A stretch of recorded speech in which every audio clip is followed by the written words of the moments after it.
This is going to be City of Port Richey City Council meeting Tuesday, February 28th.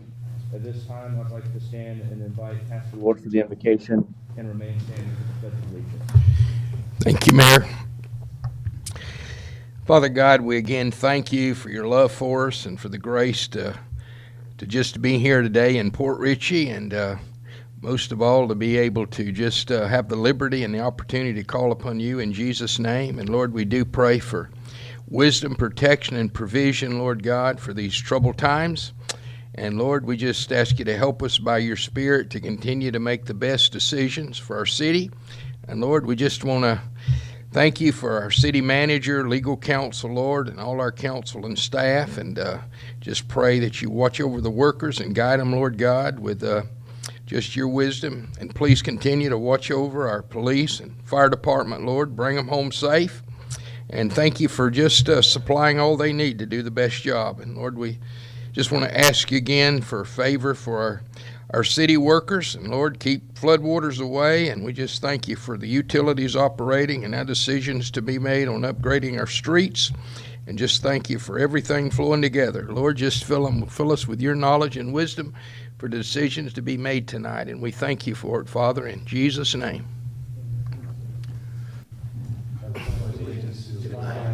United States of America, and to the republic for which it stands, one nation, under God, indivisible, with liberty and justice for all.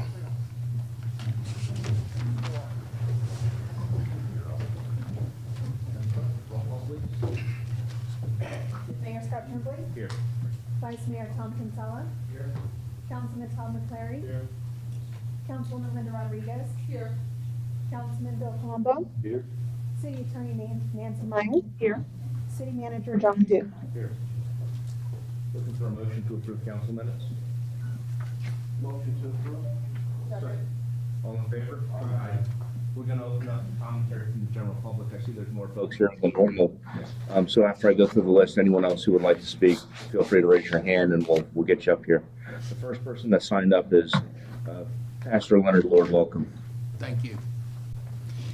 Thank you, Mayor. Leonard Lord. I pastored 8114 Leo Kidd Avenue for about 28 years, and I just want to let people know in the city and remind you that they're doing a great job on free taxes over at our building on Thursdays, Fridays, and Saturday mornings. They really pitched in and helped me last year. Our county had gotten sick and things happened, so just let you know that's available, and just want to thank Bill Humphrey, Bill Colombo, and the team for that. Also, our next event, we've got the application in for it, is the Easter egg hunt in the park. That'll be April 8th. And again, as a pastor in the city, I just want to thank our police department, our fire department, just to see how they work together with the community, and the blessing as the children get around the fire trucks and the police cars out in the park. So I just want to thank you for being a part here to serve, and anything we can do more, we just appreciate it. And thank you all again, and we're just looking forward to good things happening this year and getting better. God bless you, and thank you. Thank you. The next person that signed up is Sherry Sharp. Welcome.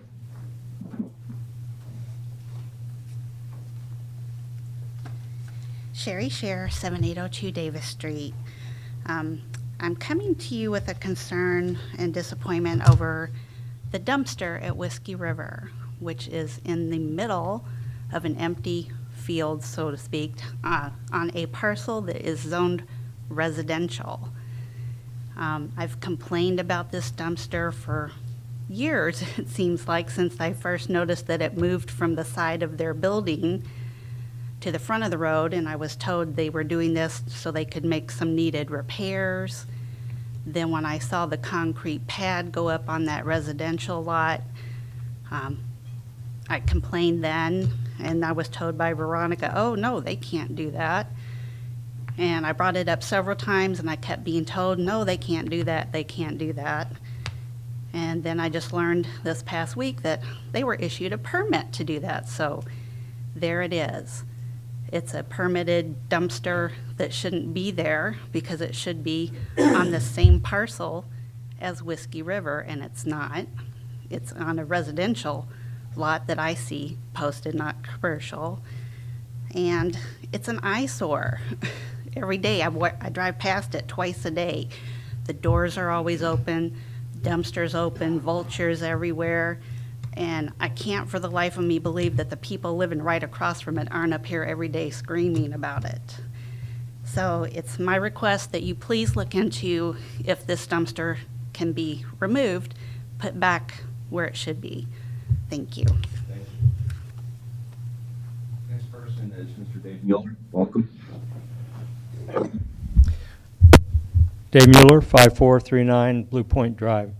I had the opportunity to attend the Board of County Commissioners meeting the other day, and one of the items on the agenda was about creating an MSBU for dredging canals in Pasco County.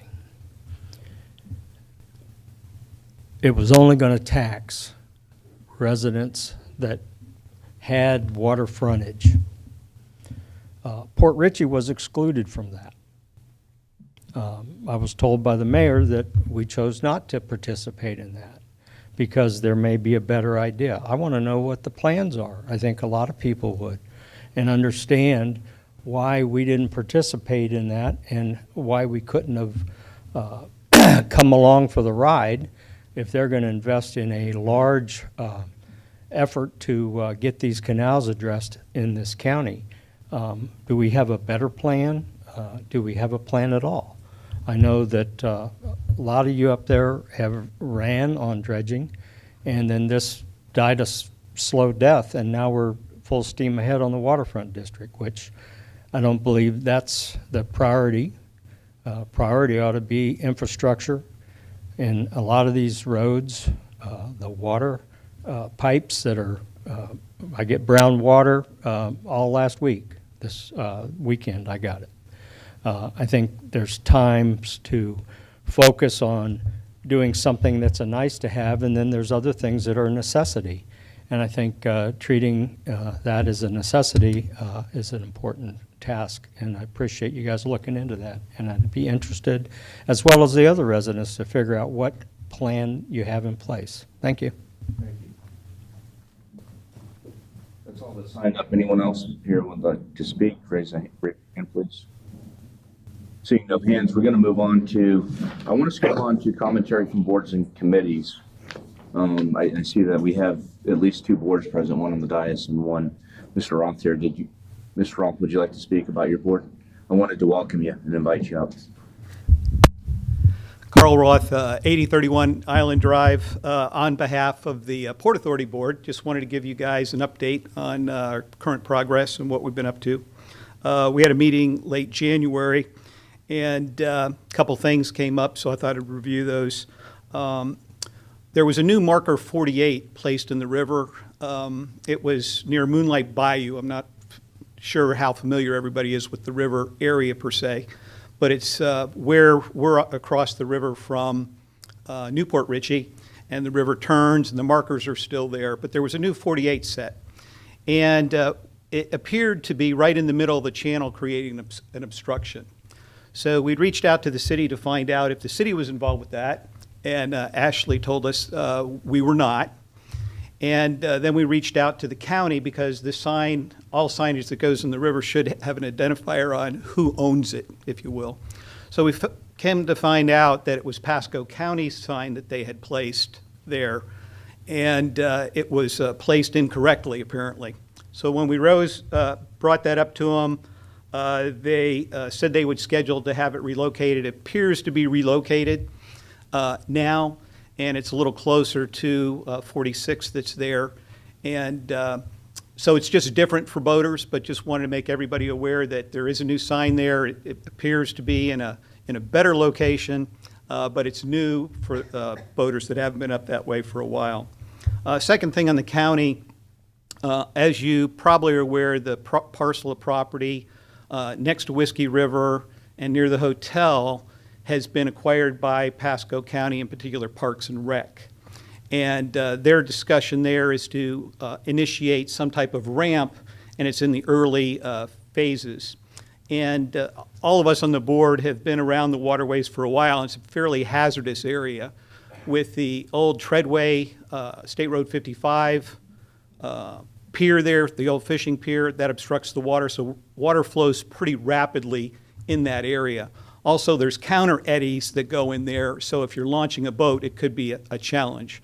So later in March here, we have a meeting with Keith Wiley with Parks and Rec to talk about some of their plans, make some of our awareness available to them, and then hopefully do some work with them. But if you're not aware of that, you may want to put it on your radar screen for coming down the pike. I'm not sure how fast the county moves. I wouldn't hold my breath, but it is out there. So wanted to make you aware on those county issues as a FYI. Secondly, as you're probably aware, there was a third vessel fire that occurred on the river not too recently. And again, it was a challenge for the fire department to get to the vessel because it wasn't near shore. Ultimately, the guys and gals, saved the day as far as getting the vessel out and away before it was sunk at the in the river. So we reached out to the state fire marshal and also U.S. Coast Guard Vessel Safety out of Tampa, and both of the agencies were more than willing to do anything that they could to work with the city to either develop plans that might be helpful, do joint training. The Coast Guard was eager to perhaps do joint training with the fire department and police department if appropriate. So we also met with the chief and Captain Quinn to talk about potential next steps on how they wanted to proceed with it. And during that meeting, we talked about some information, flyers that they were looking to generate for distribution to the public, and we offered our assistance in that review. So I think what we wanted to do is, at least at council here, if there are other things that you think we should be pursuing in this area, wanted to open it up to gain any input on that. Mr. Roth? Yes, sir. I just wanted to point out that the county has a third parcel they bought there too. Yes, sir. So, It's not just one. well, no, there's one in Port Richey on the river. There's one in Newport Richey on the river. And then there's that triangular piece of property where the old motel used to be, where 19 and Cedar and Pier all comes together. Mhm. They own that too. Mhm. So my thought process is, I haven't spoken to them, that's part of the grander scheme. I would Yes, sir. That's correct. So, the other thing, you brought up the channel marker, and you would know better than I. When it's in a navigable channel, isn't the Coast Guard sort of the ultimate authority? I mean, don't they almost always have to kind of pass on signs on that part of the river? Or The, does it change once you get up on the other side of the bridge? The turning basin goes to Catches there, and that's the only area that the Coast Guard is. Upriver is all county. They're considered privately maintained markers. And we still have to be aware as operators and stuff. So just good to be diligent. If somebody's running up there at night at a speed that they're not familiar with for a while, that could be a rude surprise. Mr. Mayor, I would suggest in the future, when it comes to reports from boards, we don't set the 3-minute clock.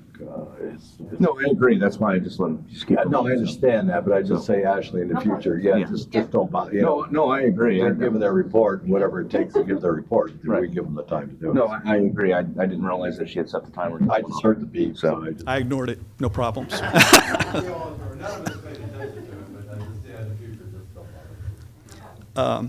So that was the main thing on that, just from an awareness, so what we could potentially do. And Chief has got that under care right now, so we're available to assist any way we can. Another key area that has really raised its head is around city code enforcement regarding docks and in the waterways. And it's become an increasing problem. Literally, neighbor and neighbor are getting together and doing this number. And we brought the issue about the whole code several years ago, but in the area that is probably one of the later issues is that depending on how you interpret the code, there could be a 2.5 to 3.5 foot difference between how you interpret the code on where pilings or docks could be. So inherently, depending on how that's viewed, it could be viewed poorly or not, or worse. So one of the things, the other thing that we were concerned about is that if somebody gets a state permit, because state permit guidelines are in conflict with city guidelines as far as dockage. So there's no harmony there. So one of the questions that we've talked about in the past is, should those be harmonized going forward to make it simpler and easier for code enforcement to manage and also us to look at and review? So the other part of that may have caused some confusion is, if you do have a state permit in parallel with your city permit, the state views it that we're responsible for enforcing that. And one of the trump cards, if you will, is if you're not in compliance with what is identified in that permit, essentially that permit becomes null and void. So work should cease technically at that time. But the state looks at us as being the governing entity to take care of that. So these types of questions are out there and creating conflict in the community. And that was one of the things that we wanted to figure out how we could move forward and address in a positive way before somebody starts grabbing somebody's collar and changes their mind and how they want to handle it. So I've got a second piece here associated with permitting that I wanted to bring, but I wanted to let this soak for a second to see if there are any thoughts.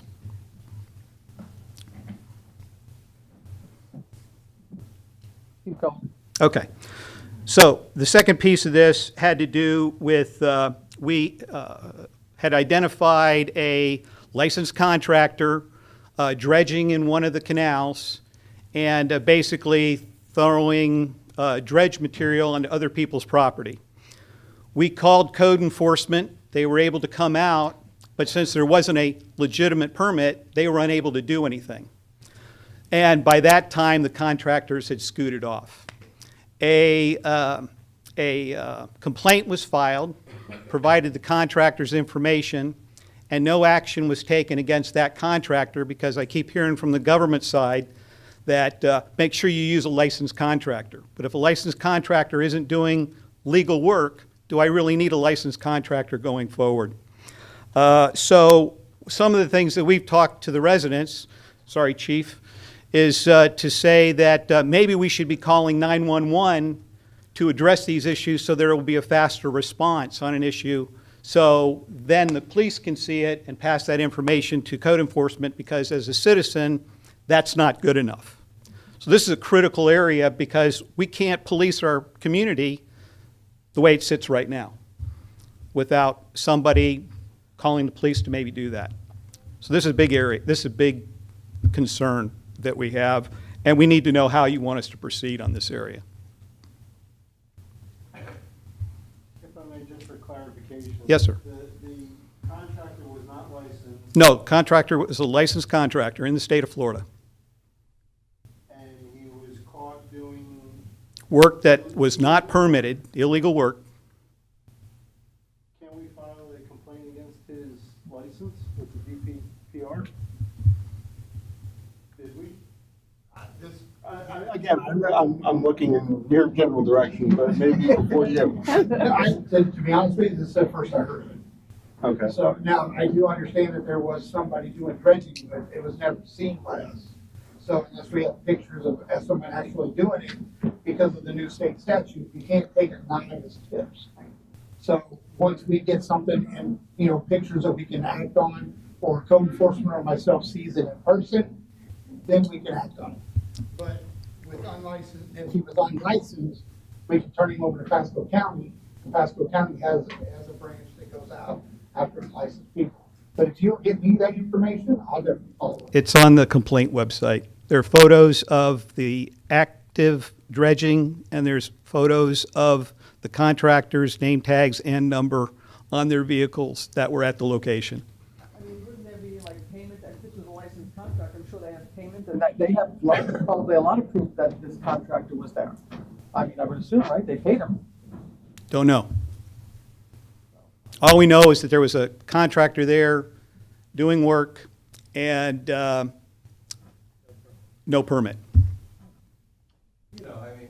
Obviously have to question the quality of what work they were doing. You know, that's an issue. I mean, it's like anything else that's done unpermitted, any other kind of construction type work. You know, if they just come in and just hit and run and do a job, we don't even know if, for instance, I believe when you dredge, you have to put up silt barriers to make sure that the silt you're digging up is not getting into the waterway, things like that. There's issues, you know. Absolutely. Well, in this case, basically, the adjoining property owner's property was damaged as a result of the effort. So dredge material was moved from point A to point B. So that's the fundamental issue. They didn't want the dredge material, and because they didn't want to be responsible for disposing of it. Correct. But, you know, the fact of the matter is, nobody can just dredge up in one area and dump it in another area without getting it permitted, you know. One would think. City can't do it, county can't do it, you have to have a DMMA site, you gotta. Right. Right. Okay. I may not know the answer, but was the landowner who received the dredge material, were they made aware of it, or were they aware that they have a bunch of dredge material now on their property? The ones who had it blown to their property, or are you talking about the property that was worked on? Not the property that was worked on, the property that got the material. They're aware and frustrated. Oh, hey, guys. That was just one. So there's been multiple people impacted. Okay. All right, last item. Basically, we're continuing to get questions on the coastal and estuary restoration and resiliency recommendations that we made in 2020. Folks in the community want to know what we're doing around this. We brought this to the attention of the city, and at that time, the Crystal River project was going on. And to date, they've received about $35 million in funding to deal with their water clarity and efforts, dredging, and those types of things. In addition to that project, Homosassa Springs started, and they've got about $9.5 million in federal and state funding for their initiative. So these projects are going on. People are aware of them. And the only thing that we're aware of that the city's pursued to date is around the federal community rating system as it relates to flood insurance. And as we mentioned back then, that the city was below average in our performance there. We're only providing 15% discounts, and statewide average is 25%. So with concerted effort there, we believe that we could be at the same level. But most importantly, we believe the overall recommendations need to be driven home with the city. So what we're getting questions on is, why aren't we asking for those funds? Why aren't we doing those types of things? And perfectly honest, we don't have a good response. So my question is, how would you like us to spread the word in the community on these areas? I have two questions. Yes, ma'am. The first was about the dredging. The person who had the dredging done that was not permitted. Oh, yes. Okay. That was not permitted. Mm-hmm. This gentleman doesn't know about it, but have they been, I mean, wouldn't they have to take care of the people who have the dredge material? I mean, As far as what, I guess what's been done with the people that did the dredging? Anything? not that the complaint that was filed with the city was closed with no action. It was closed with no action. Correct. So maybe. When was that filed? You know, what approximately? You don't have it. A couple weeks. Maybe we can get a report as to Yeah, we status of that. Yeah, we need to get more detail. Obviously, this is the first I'm hearing about it. I don't know of anything else, so we need to delve into that. Well, that's why we wanted to make you guys aware of these types of things, because there are folks in the community that are trying to do things to raise the bar in the city. And the next thing is, I was in the audience when you did the presentation in 1920. Okay. And it was on the seagrass, there's a whole bunch, very detailed. Do you have a copy? What was that, like a presentation? Like, Yes. do you have a copy? Can you get that to, at least to me, if not anybody else? Ashley, do we have copies of that, or would it be easier for me to dig that out and send it? I can look as well, and if you want me, we can. Okay.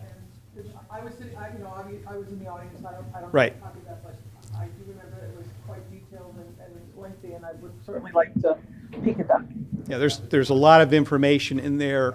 I think, there's lots of things that could be done, and like, from our awareness, the only thing that we've literally seen to date is, I think in January, Mr. Dute provided an update to council about a report that was being submitted for the community rating system. That's the only thing we've seen, and I don't think that is going to buy us 10%, but I'm not sure. Mr. Dute may have. Let's raise that stuff that you did. Look, I Sure. recall correctly, it was pretty detailed, and take a look at it again and raise Be it. happy to. Appreciate bringing it up again, thank you. Okay. Any other questions, or? Good. In response to your board, I've had conversations with several people that include DEP and SwiftMud. There was a meeting with them since that's happened, just to get clarification from their just opinion or advice on what funding sources were out there for water quality versus dredging, and they kind of had separated that out. But I also have a meeting set up with Brad Yeager, who's our state rep, in terms of additional funding, because obviously the legislative branch may be able to help us with some of that. So there's been some work kind of behind the scenes, and I haven't made it public. So that's maybe something that we want to put up for conversation. And I didn't know if the rest of the dais wanted to put that as a topic for discussion coming forward, because I've been out doing some groundwork kind of on behalf of the city. I haven't really disclosed what I found at this point because I felt it would be done transparently and in the open and with the rest of the dais. So I felt that's probably the best way to handle that, and I didn't know if the rest of the dais is okay opening that is for discussion only, to where I can pass some information along in terms of what I've encountered with some of the conversations. And I'll try and set that conversation up with Mr. Yeager within whenever it's set. I'll try and get it done by then. And then I've also had ongoing conversations with him about the crossing of golf carts across 19, because that's another hot topic. And we're trying to save taxpayers money, and the proposed plan from the county was to spend a bunch of money to do an underpass. And to me, it just doesn't make any fiscal sense. And the reason I say that is because we have a fully funded project for a hike and bike trail through there, where we pay $0, 0 cents, and we have a beautiful trail that they have planned to put through there. The golf cart path, they said, is not part of that funding, which is what drove the cost way up. So if we can get golf carts across Grand, we can then proceed with the hike and bike trail without any cost whatsoever, and still have the golf carts go across. And in my humble opinion, I think Grand is the intersection that makes the most sense within our city limits, just because of where it's situated. You have high visibility, the light cycle's right. So we've engaged a traffic study, I believe, that was one of the requirements, is to have a traffic study to be able to accomplish that. So those are all things that we've engaged in as a city, and that we're going to push through as quickly as possible. And we've also teamed up with Newport Richey as well, because they have several intersections that they're trying to get across as well. So I just wanted to give you an update. I've engaged some of the other political figures in the area for funding and help on those two various issues. So I'll give the public a better update once we put it up for discussion, but I didn't want to just come out and disclose too much information until we've talked about it on the dais, so the public can see kind of what's happened. Just a thought. I know that I've chuckled at the golf cart exercise on 19, but in that we have an abundance of electric scooters and electric bikes that readily cross all state highways. One would think the state would come to their senses on that topic. He brings that issue, and then there's the other issue where I think technically the age to be on a golf cart is 14 or 16, and they don't want kids going across 19. So that was some of the issues that were raised, is they're really worried about, some of those issues. So they may allow it with conditions, and the conditions that they were raising seemed really reasonable from my end. But obviously that's a discussion, I think, for the rest of the dais, and we'll open it to the public, once we get there, to get the public input. Good deal. All right. Thank you. If there's no other questions. I did have one more question. Yes, ma'am, I'm sorry. I'm sorry, I apologize. That's right. You had mentioned something that there was a difference in the codes for the docks at the very beginning of your discussion between the city and the state. There was a difference. Yes. So how do we go about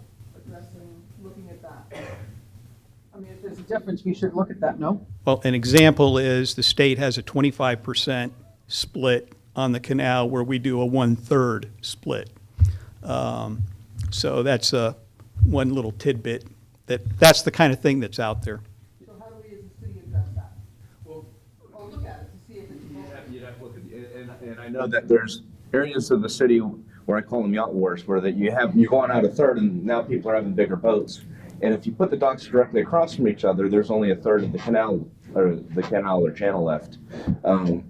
So that's a topic, and there's some litigation going on between private, I think, parties around the city that I'm aware of, that deals with that. And really, in my humble opinion, I think that when we permit these docks, we should stagger them if we're gonna go out a third. So, as opposed to having directly across from each other. Well, And what's that's, our code say? That's what our code. Doesn't say that though. no, But but, that's what I'm saying, we need to look at our code. we need to revisit that, no, I agree. That's I know, what's the process for that? Holistically, we're looking at other codes, and that's gonna be something I'll bring up in old business, but that is something that we should be adding on to this holistic look at codes to Agreed. update.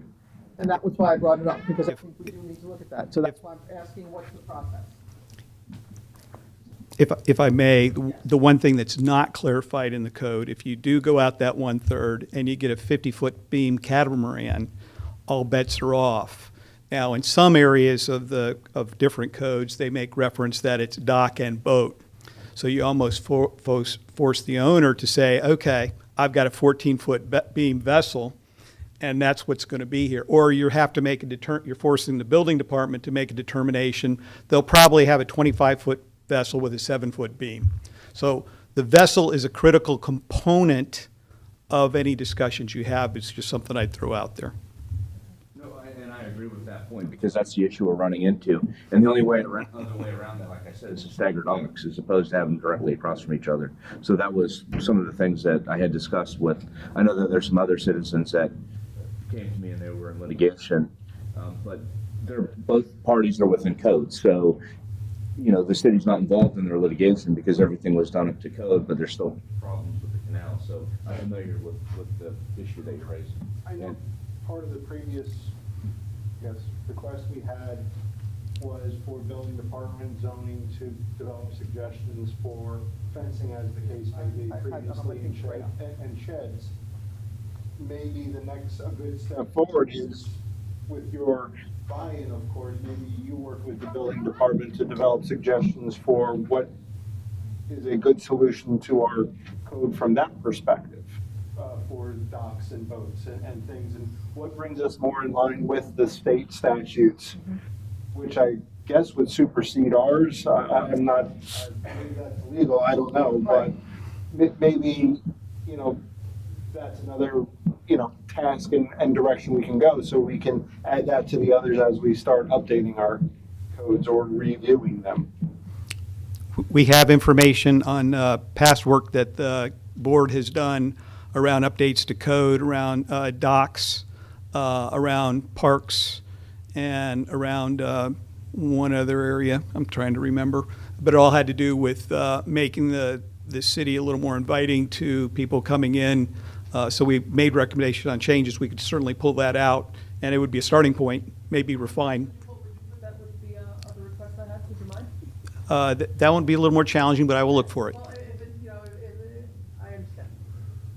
So, anything else? No, thank you for all your diligence. Okay. And the comments you put in on that board, we really appreciate it. No problem. All right. Thank you. The other board that's here is, CSC, so. We have a meeting Thursday. I will bring up, at the last meeting, you had asked me to bring to the committee about movies in the waterfront park. That should be on the agenda. I've already raised that with Ms. Dowell, so we will discuss it Thursday. And then Brendan's recommendations to us. I will bring you whatever information I can collect. Yes, sir. Thank you. You're welcome. Anything else, any committees? Okay. At this time, we're going to move on to commentary from our city manager. I'm going to invite Mr. Duke to speak. Thank you, Mr. Mayor. We completed the smoke testing on the south side of the city. Smoke test revealed 16 leaks or breaks in the system on private property. Letters have been sent to private property owners just as we did when we found leaks on the east side of the city. What was your address?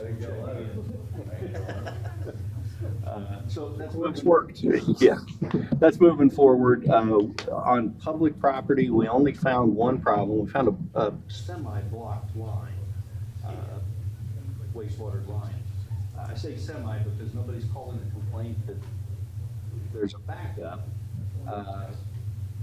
but we couldn't get, the smoke wouldn't go through it. And so something's blocking it. We're gonna, Public Works is, Utilities is working on getting a camera company. We're gonna come in and camera the blockage, figure out what it is, where it is, and what we need to do to resolve it. So I'll keep you updated as we go forward on that. But the good news is we're starting to plug up more leaks in the system, and utilities will work with the private property owners to get those resolved. Had the opportunity to meet and greet Mr. Carballa, Mike Carballa. He's the new county administrator. First time we'd had an opportunity to sit down and just say hello. So I anticipate a relationship similar to what we had with Mr. Dan Biles, and we'll continue to meet with Mr. Carballa on a regular basis. Separate meeting, also had the opportunity to be introduced to the new Assistant County Administrator, J.J. Murphy. Mr. Murphy is, his portfolio with the county includes fire EMS, emergency management, and the jail. So I'm guessing he has his hands full, but there may be opportunities for us to collaborate, city-county activities, and so on going forward. I met with representatives of one of the Sand Pebble HOAs. We wanted to review the MOU that we have in place between the city and the HOA. They had some concerns, and so we're working on clarifying the MOU, and we'll work through that, bring that to you when the time is appropriate. Just so you know, the state mandates that I take an all-day ethics training course. I've completed that, so checked that box for 2023. That was a fun day in my office. Public Works has completed a number of sidewalk repairs, mostly on Bay Boulevard, and really appreciate their hard work on that. Obviously, we didn't replace the entire sidewalk, but we tried to pick the places that were most dilapidated, most damaged, and get those cleaned up. Public Works is still identifying other places and basically trying to do triage. Where is it the worst of the worst? And we'll patch that up. Semi-related to that, I had an opportunity to meet with the Cancer Crawl organizer. Cancer Crawl is the 5th of March. Now they call it Cancer Crawl, but I'm going to ask all 400 participants to inspect all that sidewalk work that we just did on Bay Boulevard and tell us what they think. So had an opportunity to meet with the organizer there and make sure that the city services that are appropriate are going to be in place. If you're interested, they start at 12 o'clock at the gates of Sand Pebble, and they'll make their way down Bay, south on Old Post. Where they end up after that, I don't know. Had the opportunity to join the mayor in a meeting with the Suncoast Park manager. We had stormwater issues to discuss, and have a good relationship with those folks. I didn't know there's 300 people that live in the park, and that's 1/10 of our population. So I know they've got a long history of stormwater concerns, and so we've got some opportunities to kind of bridge the gap between them and the county. We showed them a map of the county stormwater structures that are, the county does have stormwater structures up and down Ridge Road, and so kind of helping them with how to connect with the county. The Regis and Chapel Hill lift station renovations, the city staff has completed our work. The contractor will be here early March. We don't have a date set yet, but they're on their way, and looking forward to having those lift stations renovated. And just for general information, citywide cleanup, we've got that scheduled for April 10 through 21, and we'll have more details to follow, but since we've set the dates, wanted to let you know. We'll do it similar to how we've done in the past. We'll get flyers put together and make sure everybody's aware. But citywide cleanup coming April 10 through 21. That's all I have, Mr. Mayor. I stand for your questions. Thank you. What I would like to do is just go around the dais at this point. If I can jump in real Yes. quick, I know I'm not on the list, best one to. Go ahead. I don't need to be on the list, but just this one occasion, I want to let you all know that I will not be here for the next meeting. My coworker Jeremy Simon will be filling in. I will be out of town with my family for my kids' spring break, which was planned before you graciously asked me to join. So I can't back out on that. So Jeremy will be here and he'll be great. Thank you. Enjoy the family time. Yes, thank you. We'll enjoy Jeremy. Yes, he's a funny guy. You'll like him. Yeah, you'll like him. Look forward to it. So I was gonna start with our Vice Mayor, Mr. Tom Kinsella, but I wanted to ask him kind of a pointed question. And I wanted to see if you could give us some of the details of the cancer crawl scheduled for March 5th, because I know it starts in his community over at Sand Pebble, so you may have some details there for us. It ends in the area of the waterfront district, the Cody River Landing, whatever we're calling it today, between Gildogs and the Pirate Bar. There's a shuttle that will be where you drop off your vehicles there in that area, and the shuttle will take you to Sand Pebble. And then the walk is from Sand Pebble down to the Pirate Bar in the Gildog area. This is something that's been going on for 8 years. It started real small with a few friends, neighbors, when a very dear friend was diagnosed with cancer. And to drown the sorrows away, walked from Sand Pebble to the local watering hole and then walked back again. And then it continued. So this is the 8th year. It's amazing how it's grown. This is a grassroots fundraising. The money goes to Moffitt Cancer Center. Seems many of the individuals that are affected by cancer are patients there. And this particular walk, the fundraiser is my daughter who put this together, and who's still battling her cancer, her fights. But this year we have a mammogram bus that we've never had before. And that's going to be there for anyone willing to sign up. Of course, they'll take your insurance, Medicare. If you don't have insurance, the Cancer Walk will pay for that screening. Next year, as we continue, we're looking to work with Moffitt to get the Mole Patrol bus for sunscreen out there. So again, everything goes straight to Moffitt Cancer Center for various projects that they have to include CoCap, which is a patient being treated for chemo. It freezes the cells in the head, and the patient doesn't lose too much hair. It's something fairly new.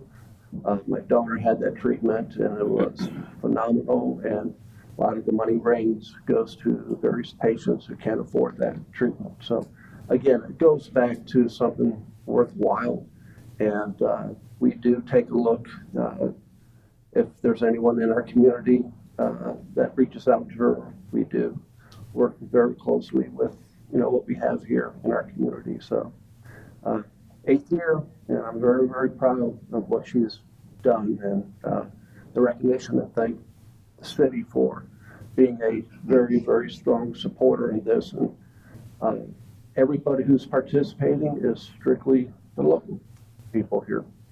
And it's all been by word of mouth, and it has grown tremendously. And we want to thank everyone for the support. Thank you, Mayor. Thank you. And the last detail, what time and where is everyone meeting? The walk starts exactly at 12 o'clock at Sand Pebble, and it goes eastbound on Bay Boulevard to Old Post. Then it goes southbound to the Pirate Bar. Again, you park, there's right across from Whiskey Joe, the parking, that vacant area. A allowed to park there. We have a couple shuttles that are going to be picking up the participants from that parking lot and taking it to the front entrance of Sand Pebble, and then at noon, the walk, making sure everyone remains in the sidewalk, not on the street, blocking the street, and everything, you know, we do to make sure we comply with the laws, and we don't want to upset the chief too much. So, but our participants have been very, very good at this, and again, this is all local. This is not a major.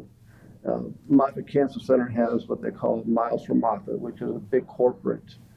And so the two top fundraisers were large corporations, and this Little Crawl was the third largest fundraiser for Moffett for that Miles from Moffett. So again, it's a little homegrown event, and it really touches the heart of so many people. And opportunity to share stories and hugs and prayers.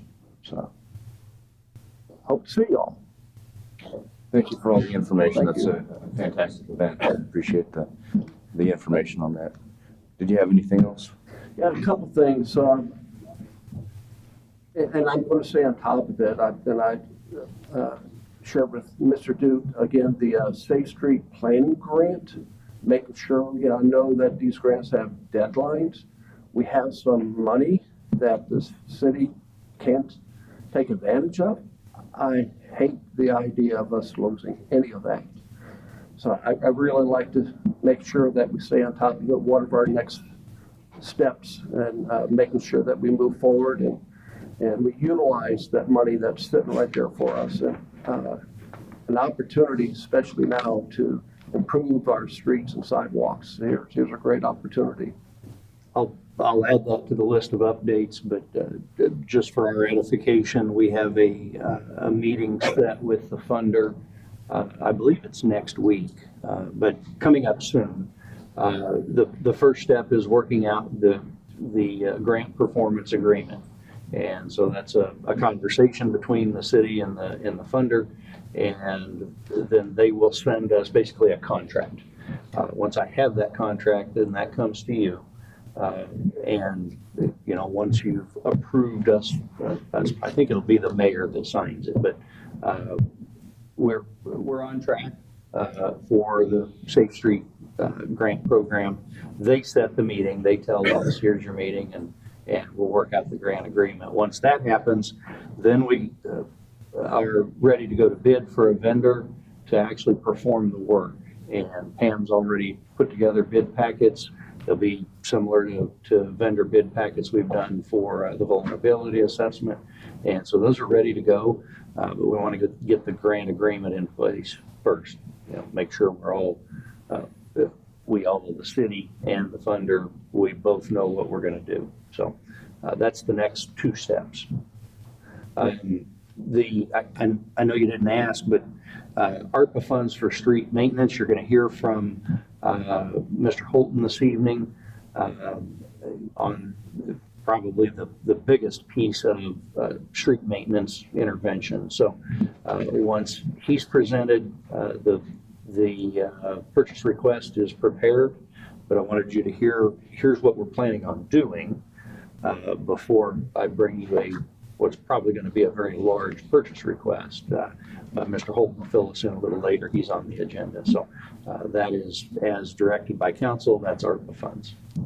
And one other item is, I even heard it earlier on, the water quality, that we've been getting more complaints, and we determine what's causing. So tonight was the first complaint that I've heard in a couple of weeks, and I would assume staff is bringing those to me if and when we get them. So I'll continue to look into it, but the items, the activities that I mentioned 2 weeks ago, flushing hydrants, line breaks, and monthly or quarterly maintenance at the water plant. We're hopefully doing a better job of letting people know when we're doing that. But flushing lines and hydrant testing, both in local areas where we're doing that, could produce some slight and very temporary discoloration, but we're getting that information up on Facebook when we're doing that. So I don't know that there's been additional complaints. I'm not aware of any, so I'll look into the location and the complaint and see if we can match that to the activities that we've got going on that could cause that. Thank you.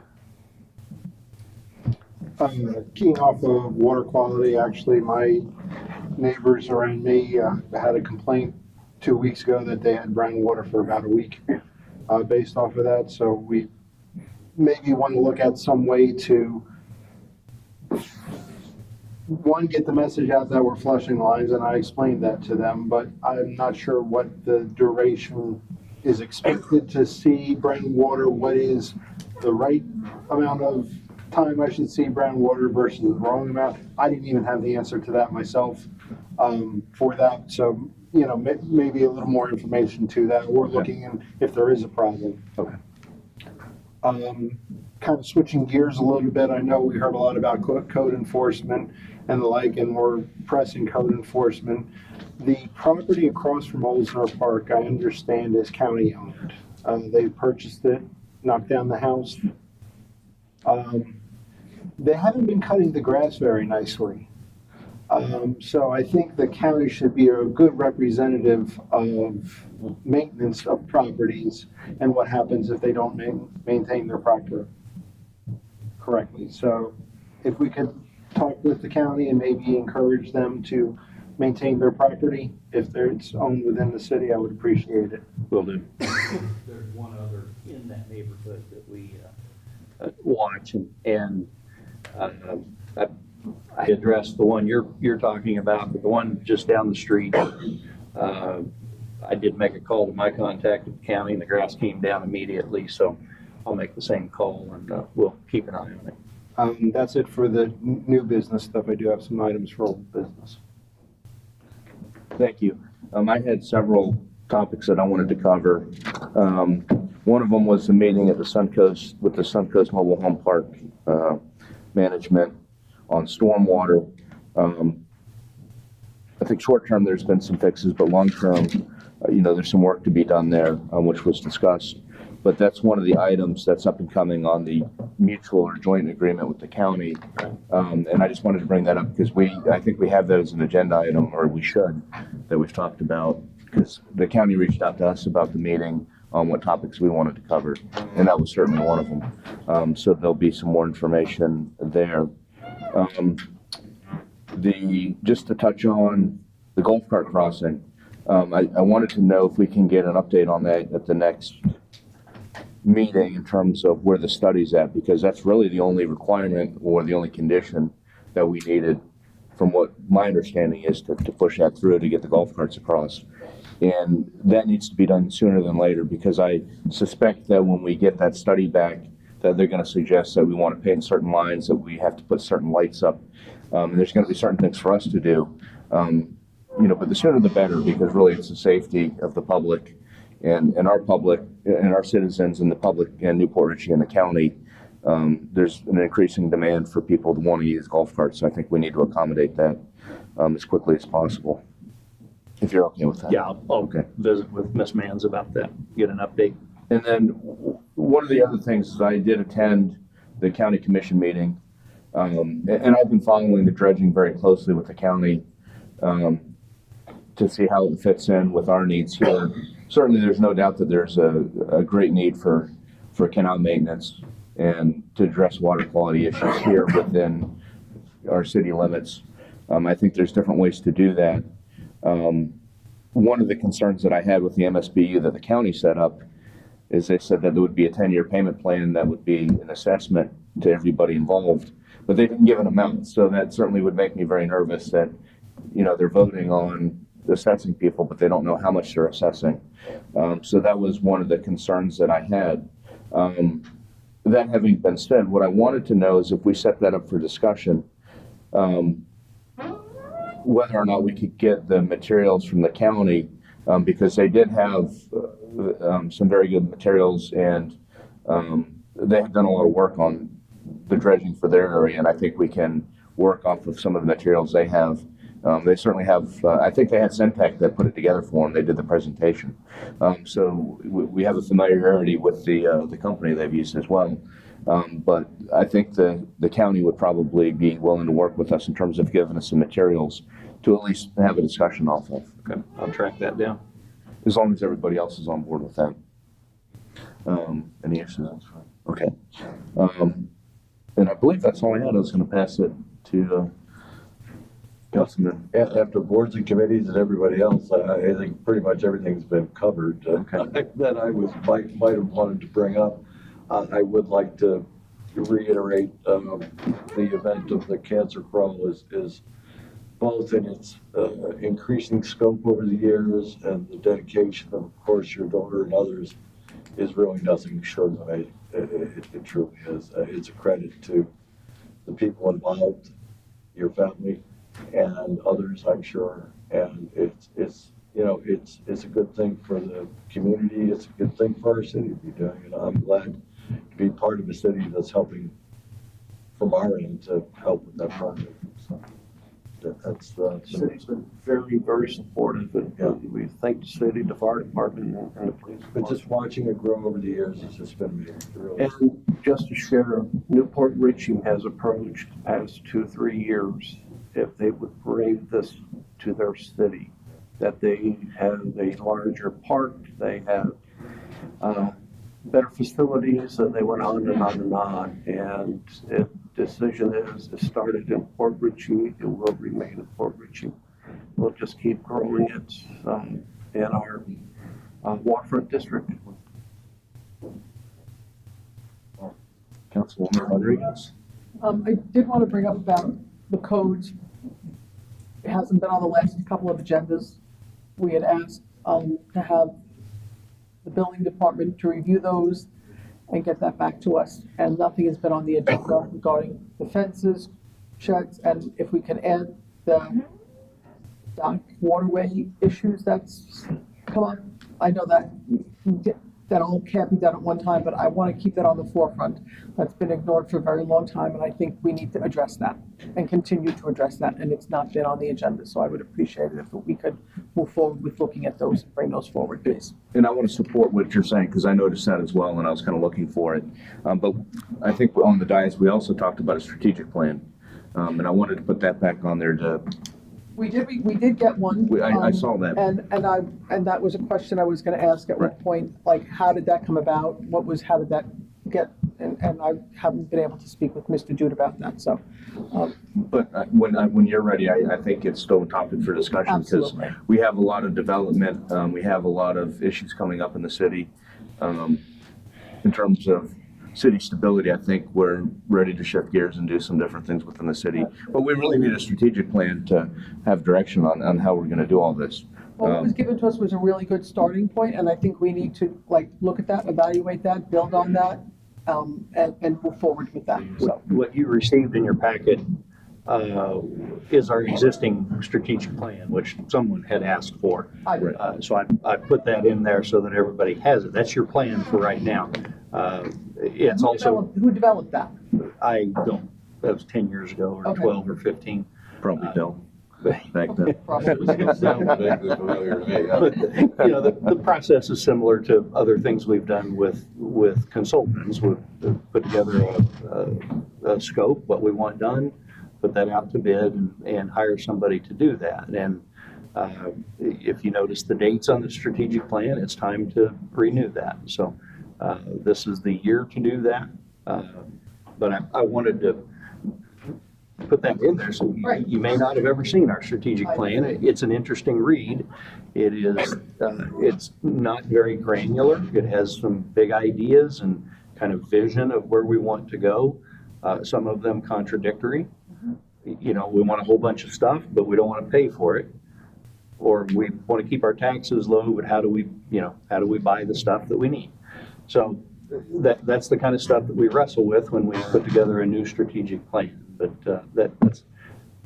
that's kind of the process. We're at the time. So can we put that on the agenda for how are we going to address the strategic plan and then move forward from there? Yep. Obviously, we can't address the plan per se right yet. We need to figure out We'd be addressing the process. what are we, right, the process. Are we gonna include residents, I hope, and, and so on and so forth, and how we're gonna move forward from there? That, in very general terms, you would put that into the scope. And then when you get proposals, you would look at those and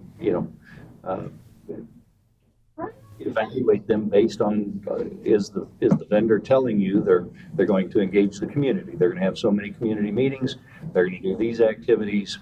How are they going to perform the creation of a strategic plan for the city of Port Richey? So that would be in the evaluation of a request for proposal. So if we can keep that at the forefront, I would appreciate that as Yes. well. Thank you.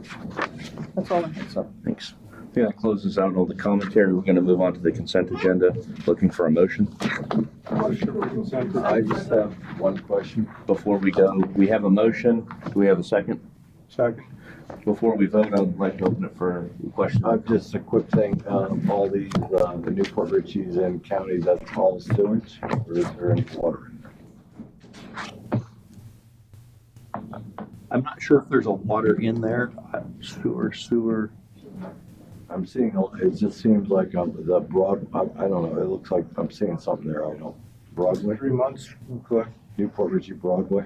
Yeah, it's And- water and sewer, yeah. Water and sewer. So there's water purchases in there? Well, I think by contract, we had to purchase 3% at some point. I'm just asking a question, that's all, because so- that's something It's that, both.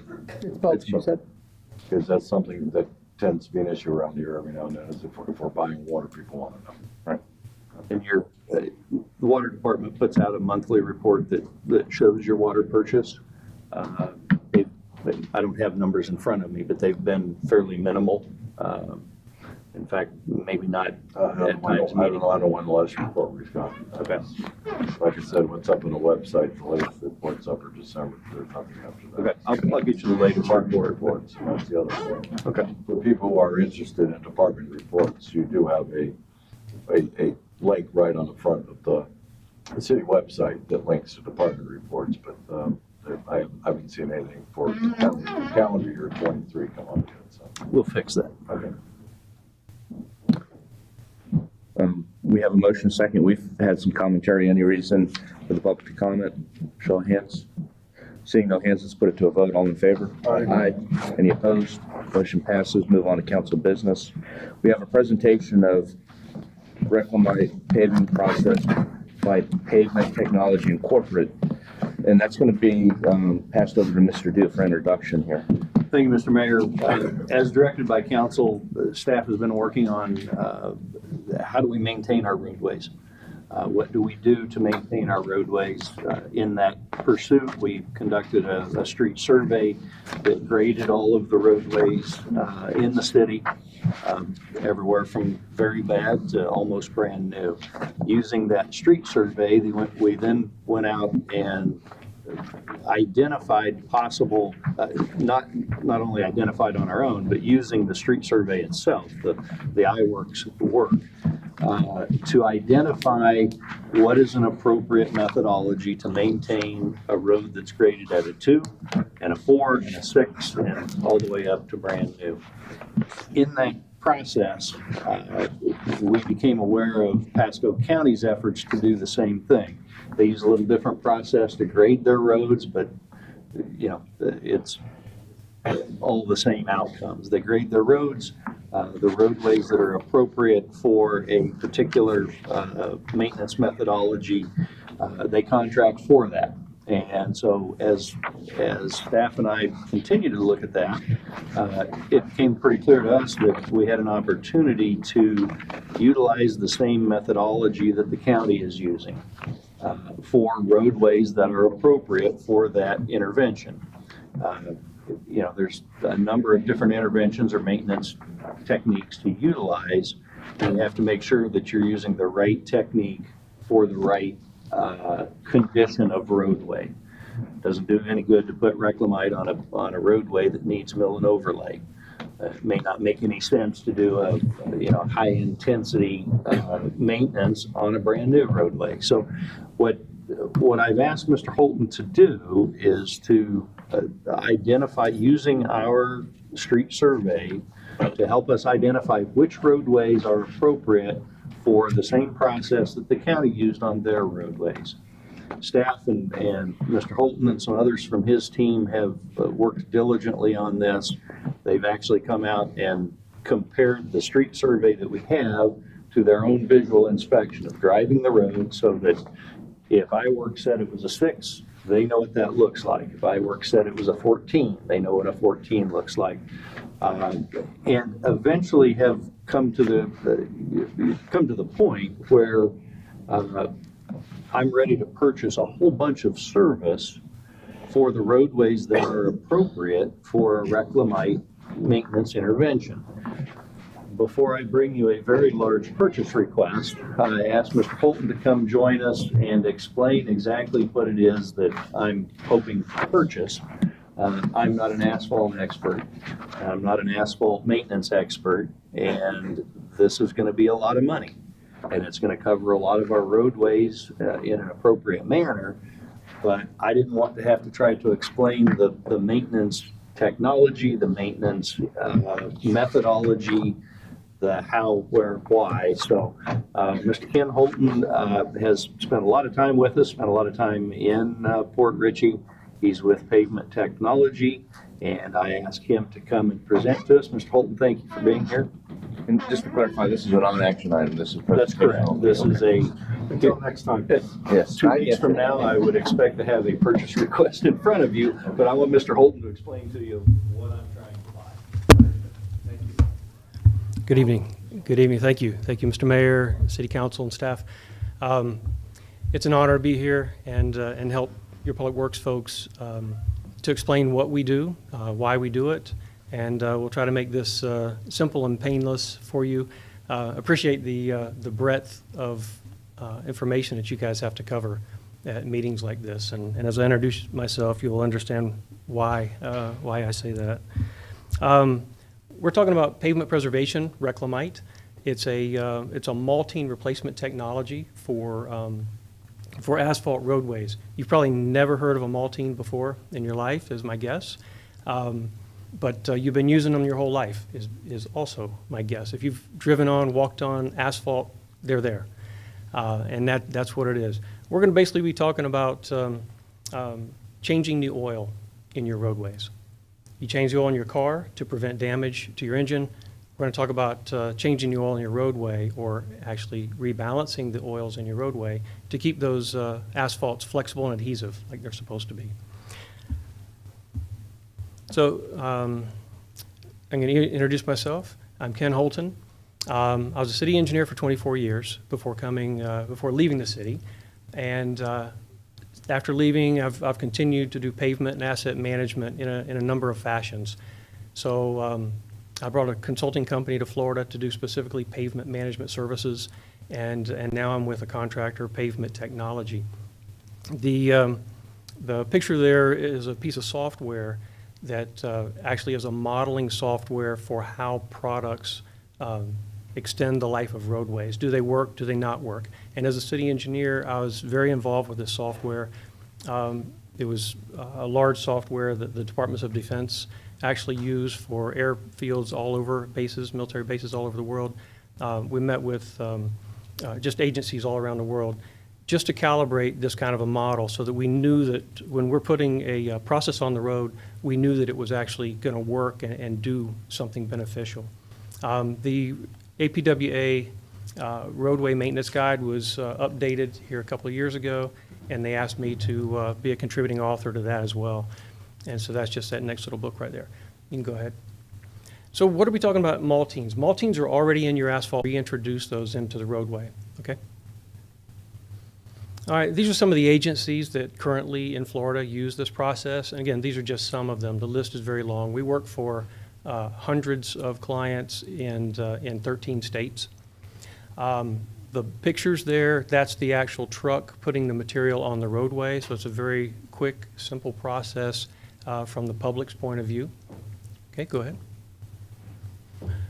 When you look down at any asphalt surface, that roadway is made up of some kind of an aggregate. About 94 to 95% of that roadway is some kind of sand to small rock.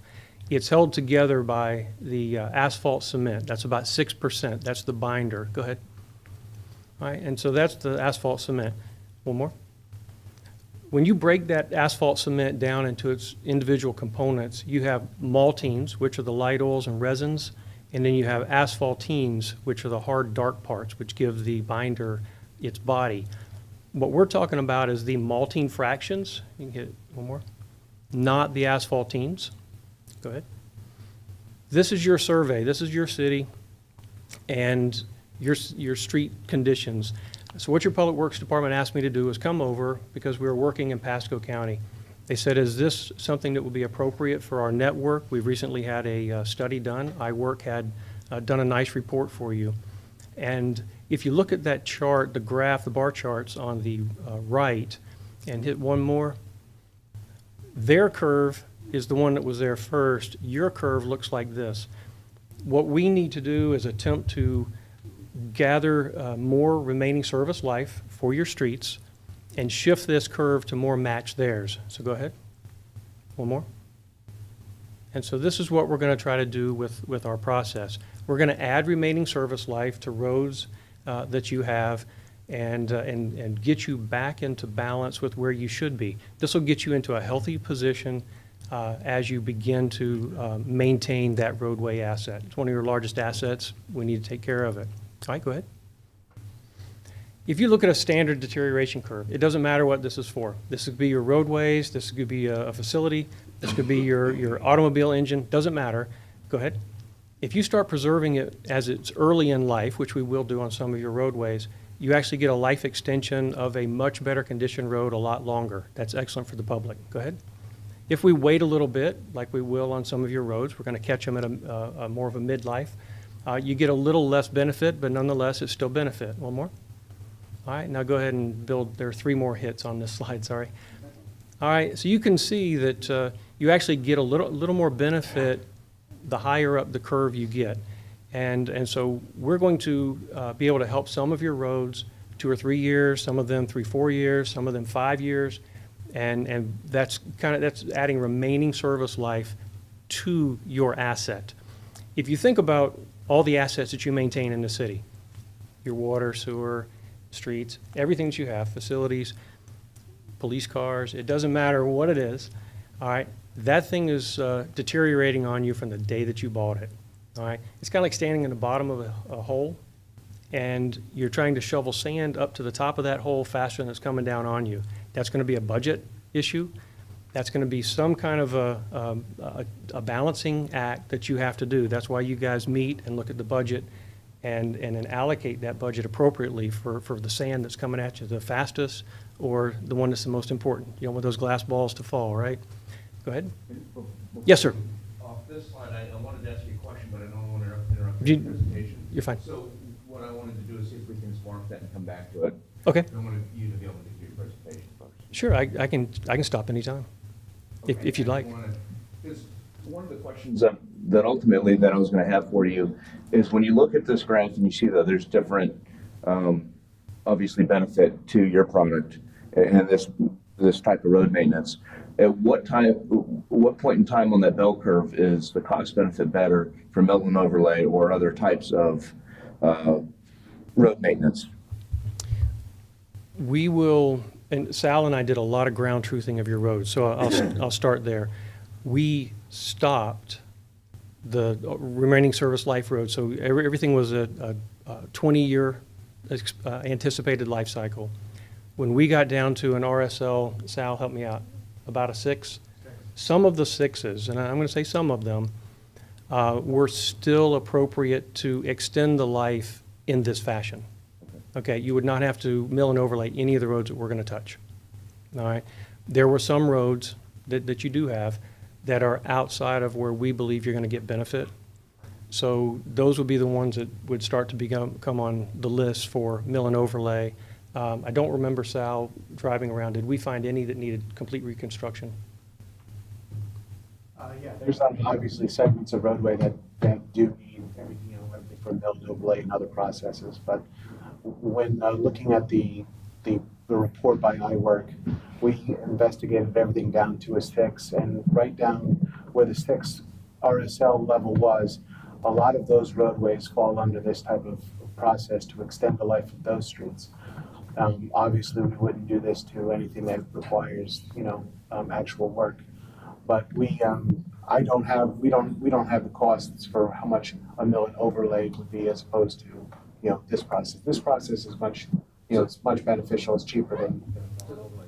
Let me see if I can get the short answer. So the Reader's Digest version. Sure. So basically, some of the 6s and 7s are greater, are going to have this technique being the most cost efficient. Yes. Some of the 6s and less are going to be mill and overlay as the best cost benefit. That's correct. Would you back up to the previous slide? Yes. One quick question. Let's take those 6s. How much service life do we add to those 6s when we do them? And it's going to depend. So your 6s had quite a wide range on them. Let's say we'll get 2 to 3 years. Okay. And I just had this statistic. I do work in many states. One of the engineering companies that I work with, they gave me a dollar amount. They said that to mill and overlay a road today, you're in $1.80 per $2 per square yard year. So if you look down at your asphalt pavement and you think of a 3x3, if all you did was mill and overlay your roads, you're gonna spend about $1.80 per square yard year over year over year. That's the budget you're gonna need. By doing preventive maintenance like this, and this process is about $1.20, okay? I'm just giving you big ballparks. It's $1.20, but you get years for that $1.20. All right, so there's where you start to get your fiscal benefit. So you're going to do all of this for $1.20? Well, a square yard. It's a man thing. Yeah, and actually it's a little less than that, Pasco County contract. I'm sorry, Mr. Mayor. The question that I had, and I don't know if you're going to get there, is obviously when you mill and overlay, everything gets restriped and kind of cleaned up. Mhm. Does that same process happen with? It does not. We're changing the oil. We're not buying a new car. We're just going to change the oil in your car. So you still have to do the restriping and Our process, it's a translucent material. I'll kind of show you a little bit in there, but it's a translucent material, so you do not have to restripe. So the only cost when we come into town is the unit price of our services to come in. You don't have to restripe afterwards or anything. No, I get it, but I think restriping is part of the maintenance. Yes. Of a road as well. So yes. When you mill and overlay, we would add that cost in. Oh, absolutely. Yeah. So, but there may be a need to add that cost into your project as well. That's not already baked in. That's what I'm trying to get at. Yeah, you do not have to restripe behind us. So If we needed to, that's not baked into. No, you have to hire somebody else. Right. That's what I was getting at. we would have to hire someone else. Sal, I think, is holding off some of your striping that he has on his list Okay. until after we're here, but he doesn't have to. It's just a good idea. Okay. Thank you. I didn't mean to interrupt. I just had. That's okay. That's all right. Yes, ma'am. I'm so sorry. All that, It's, is that us? that is not yours. Yeah, I'm sorry. When we map the raw data from iWork, yeah, no, thank you. And yet you're here. No, so iWork kind of gave us a raw data dump, and that area showed up. We've already corrected. That's not, yeah. No, I just didn't have a new slide. So if you look at this bar chart, though, the tallest bar on that chart is 6, is the 6, number 6. Everything 4, 2, 1, and 0, those would be your mill and overlays or reconstructs, and you have very few right now. So we're going to buy you a little bit of time by doing some preventive maintenance so that you can gather your budget to actually start putting a program together for pavement management. All right, and I don't know how much you have a year. That wasn't part of our discussions, but that allows you to buy a little bit of time. Go ahead.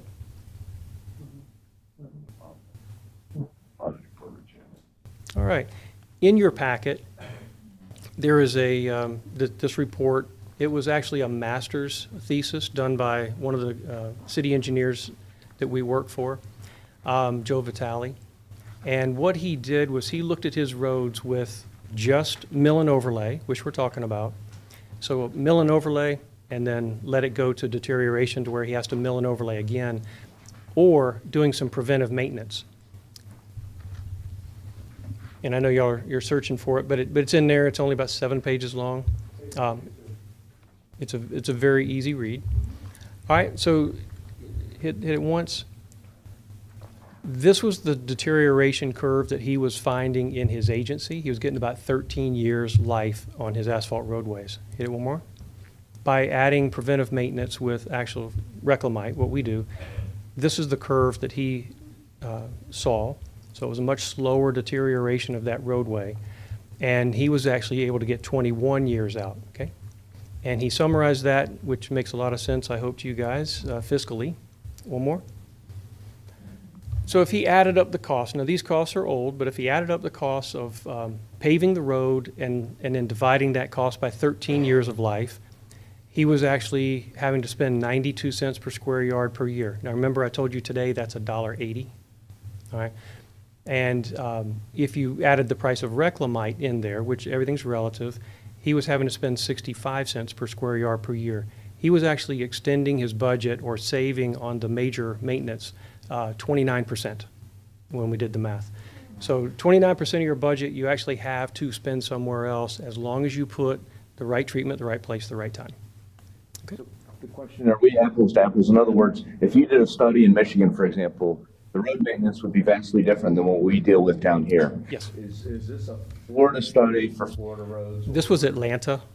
This was around the Atlanta area, so it's close enough. I see very similar deterioration in, I'm going to say, south of Atlanta, where they don't get a lot of freeze-thaw. If we get up into freeze-thaw, we see roads fall apart much faster. Thank you. Mm-hmm. Go ahead. This is what the process looks like in the very low corner, lower left corner. That's a door hanger. We notify every resident of what we're doing. On it, it says why we're doing it for the city. So it's starting to give them the benefit. And then the material that you see in that far left picture, that's the actual material being placed on the ground. It's pink in color. It's a very He-Man color, but it's there to let us know that the material is actually quality control. It's coating the road properly, that we're actually seeing what we need to see. It's penetrating the road, because as it penetrates, it turns translucent. And we don't want that process to go too fast, so we do test strips. But that material goes from pink to translucent, usually in 30 minutes to an hour. At no point is your road closed. You can drive on it. We drive on it. Fire trucks can get on, emergency vehicles. If you just went to the store and have ice cream in the car, we let you get home. So it's, a lot of important things. After it penetrates in, so it's translucent, that road is not coated. It's not a topical. It's a penetrant. We put sand. That's what that middle truck is doing. It's a light aggregate. And then we come back with a sweeper, usually the next morning, and sweep up any remaining sand. So we try to make this lightweight on a community and clean. That's our whole goal. If you drive over it when it's in its pink stage and it gets on your car, does it wash off, or? It will wash off. What we do is we maintain traffic with that. We give everybody, usually individually, directions. And we just say, we just put a sealer on your road. Please drive about 5 miles an hour so it doesn't get on your car. We leave those signs up. All right, go ahead. And this is down in Cape Coral. You asked about roads and how they last. The pictures on the right, there's a series of 4 pictures. These were treated with reclamite, and the ones on the left were treated with reclamite. The ones on the right were not. So you can see a much faster deterioration in these age roads. Go ahead. Again, the left was treated, the right was not. And there's one more. So you can see it's all about preventive maintenance. You take care of what you have. You try to keep it in the best condition you can, just to prevent some of this damage.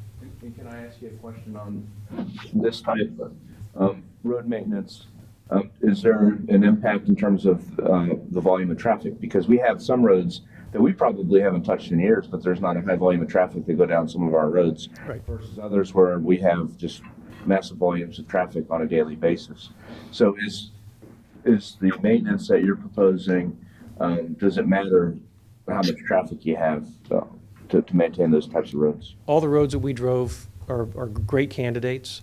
Most of them are local roads in front of residences. There are a couple that were paved not that long ago that we are definitely wanting to do because they're some of your better condition asphalts. We want to slow that down while it's still in great condition. And they were perfectly fine traffic-wise. And just as, for example, I think we did Washington Street maybe a couple of years ago, and there was a lot of road work that was done there, and that was one of the things that we did with the county as a joint project. Is that one of the roads that you're talking about? Yes. I looked to him. Yes. No, Can you reclamate again after, or is it one shot and that's it? You know, we can do it again. Yes. Usually about every 5 years, you just slow the deterioration down. So eventually, something will take over, and you want to address it differently. So eventually, you get to 6, and you have to mill and overlay. Yeah, yeah, or below a 6. It just takes you longer to get there. Okay, thank you. All right, go ahead. So if you have an area that has a number of potholes, will you still be able to do this once you build? So Patching, yes. If you had a spot patch or something that you wanted to do, and the rest of the road was good, yes, you can take care of the patch. And I think there were a couple of those that Sal was looking at patching, and then we come back in. That asphalt patch takes the material very well. And a lot of patching? Well, and it depends on where we are. I don't know if the roads we're going to do have a lot of patching on them or not. I don't believe they did.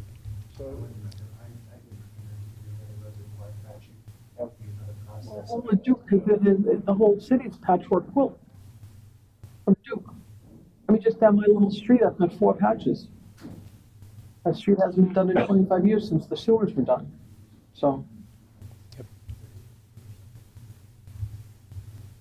The thing is that we would decide if we want to add that road to do that with this process, or consider mill and overlay the entire street because of the number of patches. Well, so but I'm saying there are many, there has to be many streets throughout the city, not just my street. I'm saying there are many holes from Duke. Yes, there's segments of roadways, and we've been out with Duke Energy lately, and that's obviously another conversation. Okay. But there's segments of road that require different processes. Okay. So this process will help cover the majority of our streets that fall between an RSL rating of 20 down to our 6. Okay. But of course, we want to address those other streets. Yes. That either have patches or potholes or other several cracks and with another process. Right. Okay. But All right. Thank you. Does the process blend in the patches a little better?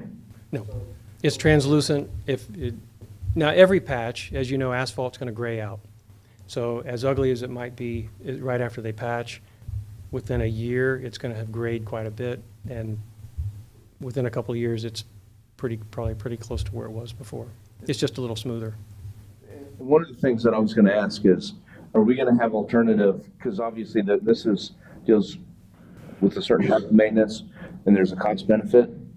Is there also going to be a mill and overlay cost benefit so we can kind of compare rather than try and make a decision in a vacuum on which one's better? Because I'm much more comfortable looking at both and saying we can probably do one of the two, because financially that's probably where we're at.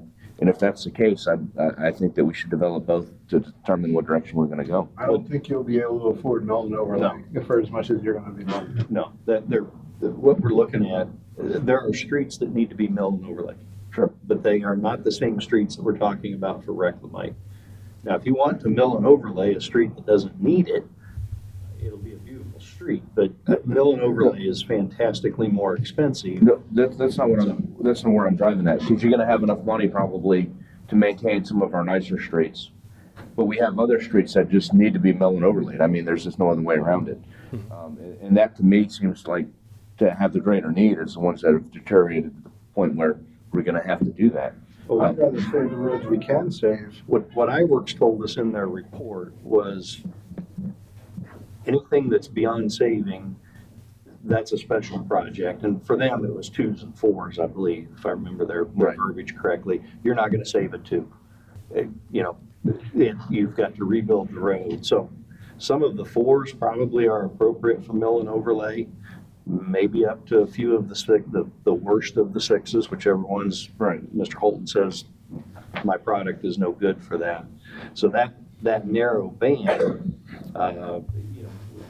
next step after we hopefully get through this process is to repeat the process, not with Reclamite, but with mill and overlay. And now we've got so many square yards, and mill and overlay is X dollars per yard, and bring you prices for that.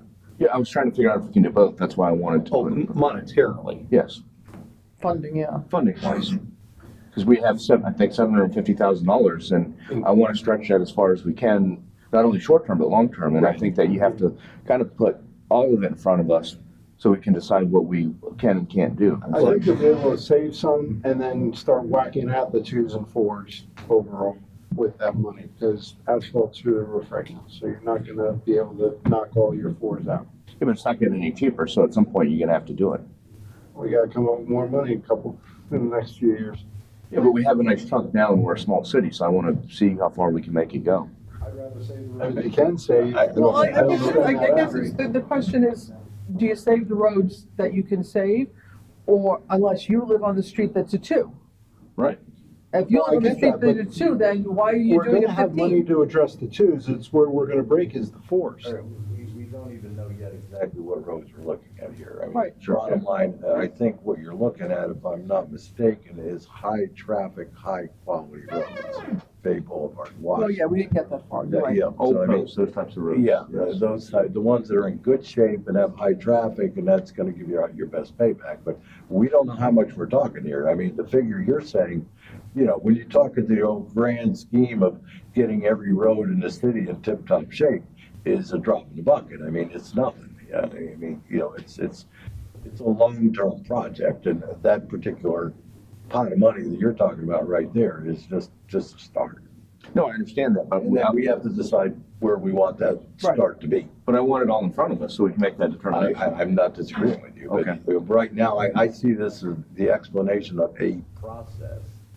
And then John's gonna come back with us and say, well, what's the proposal of these are the streets we want to do, and this is how much it's gonna cost, if I'm not mistaken. Yeah, exactly. And I don't mean to ignore the 0s, 2s, and 4s. They're, we'll put that together, get you costs and but separate those out from, the work that we're talking about tonight. To me, it's not an either or. It's, we need to do Reclamite or something like that for a whole bunch of our roads. And then we've got these others that are going to be much more expensive per square yard. How many of them can we afford? We've got $1.4 million. Some of it's committed to other projects. But it really comes down to more of is this how you want to spend a bunch of your 1.4 We're million? paying him $1.20 a square yard. Mill and overlay's $9 a square yard. You're gonna get 9 times your benefit out of him than you're gonna get out of mill and Well, overlay. I think more the point is that you are preserving roads that don't need milling and overlaying now. What we're trying to do is kick that can down the road so we don't have to mill and overlay. Yeah, exactly. And my neighbor across the street runs a milling machine, so if we can just get him to bring it down from Michigan, we can at least do my shit. You could be getting Reclamite, you don't know? You know,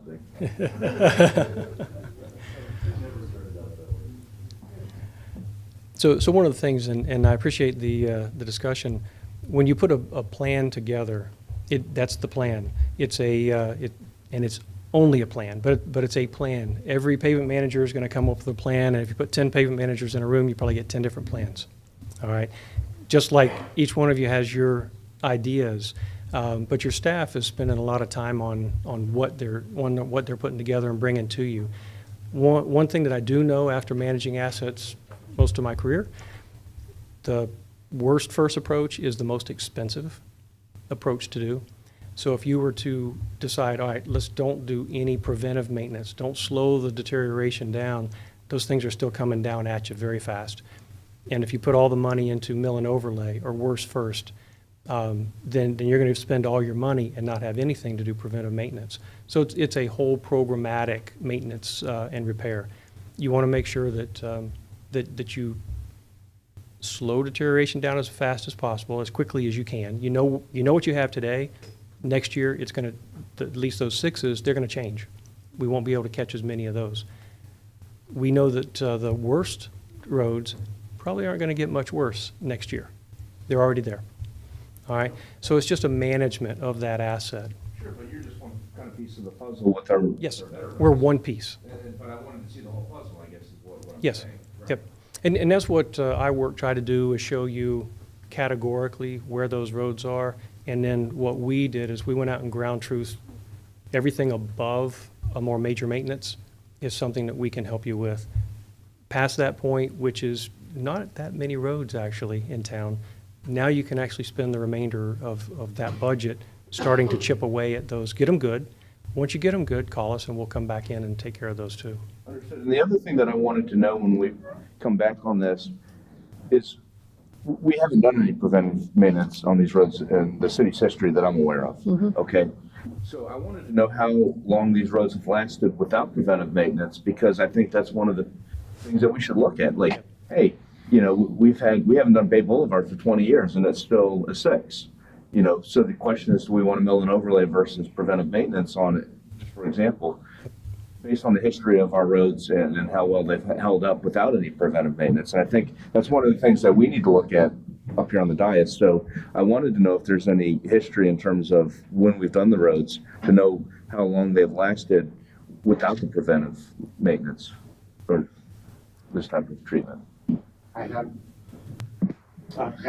no set history as far as the only road recently that I know that was done was Washington.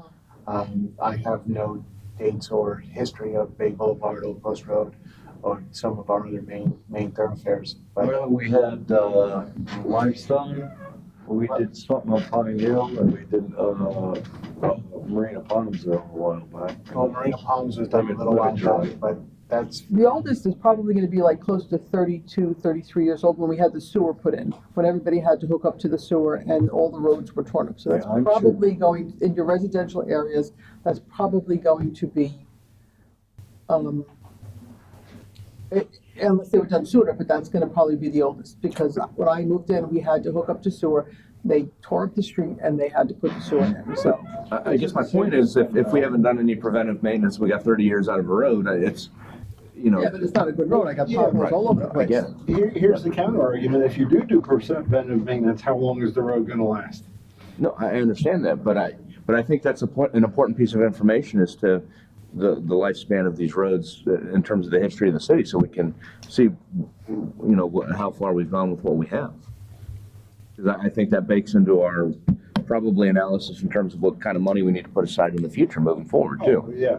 So, so that's important information. That's an X factor that I think we need to do the best we can to determine in terms of the past history of when We might not have that information in the records. You want a report on when each road was put in?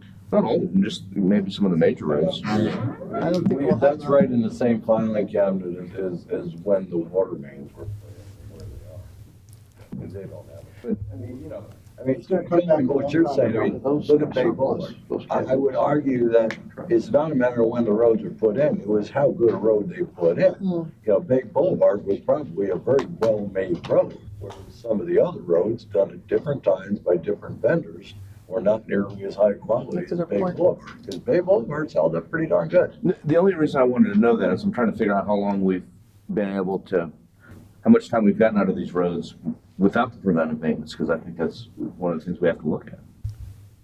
Yeah, if I may, one of the things that happens in the asphalt world is they try to recycle material into asphalt. It's one of the most recycled materials in the world. You mill up a road, you can reuse that reclaimed asphalt back into hot mix. When you do that, the hot mix lasts less time. They started doing that in a big way in the late 90s and early 2000s.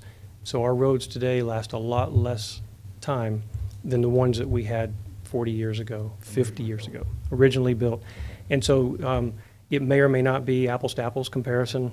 You'd have to maybe reach out to another community nearby and say, how long are your roads lasting? Maybe get, someone that has a little more history if you don't have it. I do know this, as asphalt, since it's the bottom of the barrel, that's the goo that holds roads together. As we started developing more plastic parts, so you think in the 70s, the 80s, they wanted to make vehicles lighter. Everything was starting to be made out of plastic. That's petroleum being used. So that drop of liquid that was the asphalt binder for your roadways, it became less rich. It didn't last as long. The roads, again, started to deteriorate a lot faster. The other question I had is kind of one we're coastal, so clearly, does this type of maintenance have any impact on the environment, wash off into the water sources? Go ahead and hit a couple here. We actually have a very clean SDS sheet. Okay. And one more. These are some of the areas that we work. Most of our clients, for some reason, everybody likes the water, all right? Which is why you guys have a lot of population here, Pinellas County, all right, Miami. You think about all the coastal areas. That lower picture there, that's our plus TI material. That's our environmental material that adds titanium dioxide for photocatalyst for the environment. It cleans the roadway. It cleans microplastics, tire wear, rubber, that sort of thing. That truck is in Charleston, South Carolina, on the peninsula, which goes underwater all the time. Seabrook Island is the one just above that. Again, that's coastal Charleston County. Again, we work in front of water, around water, and that very lower left, if we have any chance of rain, we're going to protect the stormwater system. We have socks that we'll put across the inlets and just not let anything get in there. Thank you. That was the other concern I had when I was looking at this project, so I appreciate the input. Yeah, no, I'm an environmental engineer. We're going to take care of it. All right, that's the end of the presentation. If you have any other questions. He's going to give us a very big proposal. And he'll still have money left over. So the next step is to, working with Mr. Holden, the contract itself, the purchase request, I'm sorry, will, because they've done work with Pasco County, and Mr. Holden's company has been amenable to using the same pricing that they used for Pasco County. So that'd be a piggyback contract, a piggyback purchase request. Between the three of us, we've pretty much mapped out the roadways that we want treated with this methodology. So I anticipate in 2 weeks, we're ready to bring you a purchase request for in piggyback form. I don't have the number, but it's going to be big. Sally, you have an estimate of what we're looking to spend? Well, the piggyback contract only allows up to $630,000. So that's the maximum of that piggyback contract. It won't be over So it won't be over 630. that. But once again, council can determine how much they actually want to spend, towards this process. I mean, If we want to get into picking and Yeah. choosing which roads, which Right. I would prefer not. I'd rather give you all that are appropriate for this methodology, give you a price and. You have those? I'm sorry? You have those? Have what? Those roads? Yeah. Why aren't they in the package? They were in your iWorks road survey study that. No, I mean, as far as the ones you're looking at in this process. Yeah, I can get those to you. I mean, they'll be in the contract package. Should have been back up there.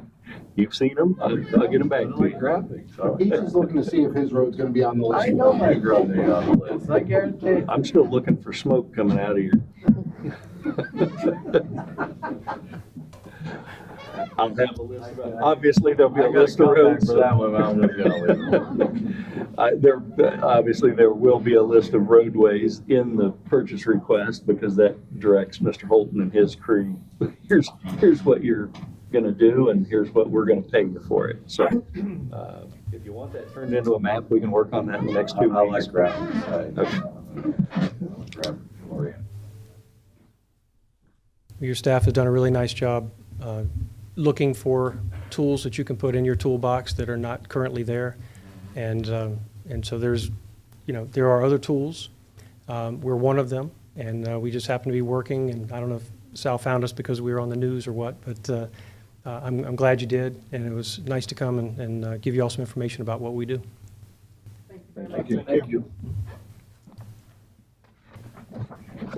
Next up, yes. The next item is going to be the Port Ritchie Grant Program Overview. I'm going to pass that to Mr. Dude for introduction. Thank you, Mr. Mayor. Pam Lynch has been working diligently on writing grants, researching grants since she got here and started working for the city. At council's request, Ms. Lynch has put together a kind of an explanation of where we are, which grants she's working on, what type of grants, and this is mostly the same information you get in your monthly report from Pam, but she's going to expound on that some at your request. Ms. Lynch, thank you. Good evening. I'm Pam Lynch, your grant coordinator. As Mr. Dude said, per the mayor's request, I put together the packet that is in your binder. It is all of the grants that I am currently working on and have been working on for probably about the past year and a half on some of them. What we have here is on the screen is the Excel spreadsheet that starts off the packet, and that's kind of just a snapshot of what's going on with each one of the grants. Behind that is a description of the particular grant along with the notice of opportunity, funding opportunity. That's how we find out about these grants. I guess to go over this, if you're looking at the Excel spreadsheet, the first 4 grants on the spreadsheet have already been awarded, and we are working on them.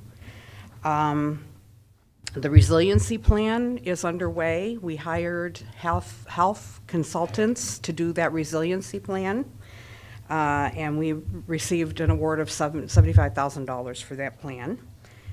The second one is our Safe Streets for All. That came up a little earlier.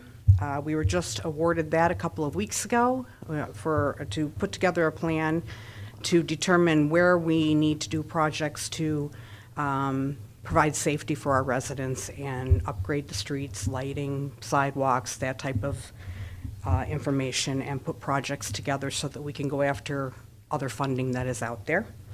As soon as we execute the agreement with DOT, we can go out for the RFP, request for proposal, to hire a consultant to do the study for us. The next grant is a fire grant, which has been awarded to purchase some equipment that is desperately needed for our firefighters. Currently, what they do when they're out there, and I hope I'm going to explain this correctly. If not, help me out there, Chief. Anyway, it's to purchase a Cascade trailer to fill up their air tanks. Right now, what happens if they're out on scene at a fire and they run out of air, they have to take the tanks, give the guys replacement tanks, and take the tanks they're using, go back to the station, fill them up, and bring them back. So I think you could probably see what the problem is with that. So this trailer that we're working on the specs right now is going to eliminate the need for them to leave the scene. They'll be able to fill the tanks right there. They'll be able, it's mobilized and be right there with them. Am I correct? Okay, good. Not a firefighter. We don't have anything at our station. We have to bother Newport Ritchie. So we have to go to their station and hope that they're there to fill their bottles. So this is going to benefit our firefighters tremendously. And then the fourth one that's been awarded, which we just wrapped up last week with FEMA, is all of the expenses that we incurred preparing for Hurricane Ian. Fortunately, as we all know, we did not have any devastation from that, but we did have expenses in preparing.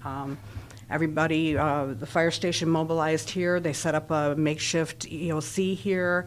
There were a lot of expenses with that over 2 or 3 days, and we were able to be reimbursed for that. So within the next couple of weeks, we're going to be receiving about $23,000 from FEMA for those expenses. Then you have your 2 ARPA grants or funding opportunities here, and I think pretty much projects have been identified. You were just talking about the paving That's one of the big projects. Can I ask you a question on Sure. application status? The others say awarded so far. Mhm. Means we've received the funding. This Right. one says ongoing, but I think we've received them already. Well, I say ongoing only because we haven't really identified and put an agreement in with, we have an agreement with ARPA, but we haven't really told them exactly what we're spending the funding on. Okay, so that's why I put ongoing. We do have that money, yes, you are correct.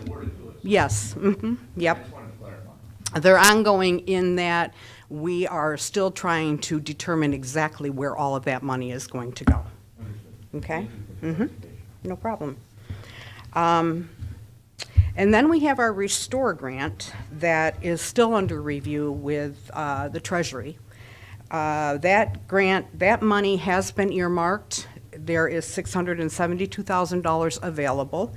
We have been working for quite a while now with the county to identify the exact scope of work that we are going to use this money for.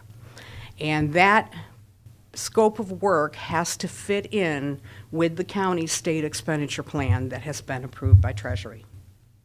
I don't really foresee a problem with that because initially when the city went to the county asking for the Restore funding, one of the phases of the project that the city presented was doing work down at the Cody River Landing, and that's what we've amended our scope of work to be. So the $672,000 is going to go into the final phase, or I think the third phase of the Cody River Landing project. So we're still waiting to hear back from them on that. Can I ask you a question, point of clarification? Sure. Because we, when I say we, I think there was at least 3 of us on the dais at the time that voted for a plan. We did everything we were supposed to do as a city to use that money at some point to dredge Canal 1A, which was hooked up the river to the bayou in essence, in front of the commercial properties out to Waterfront Park. And from what I understand, we did everything we were supposed to do from the city standpoint.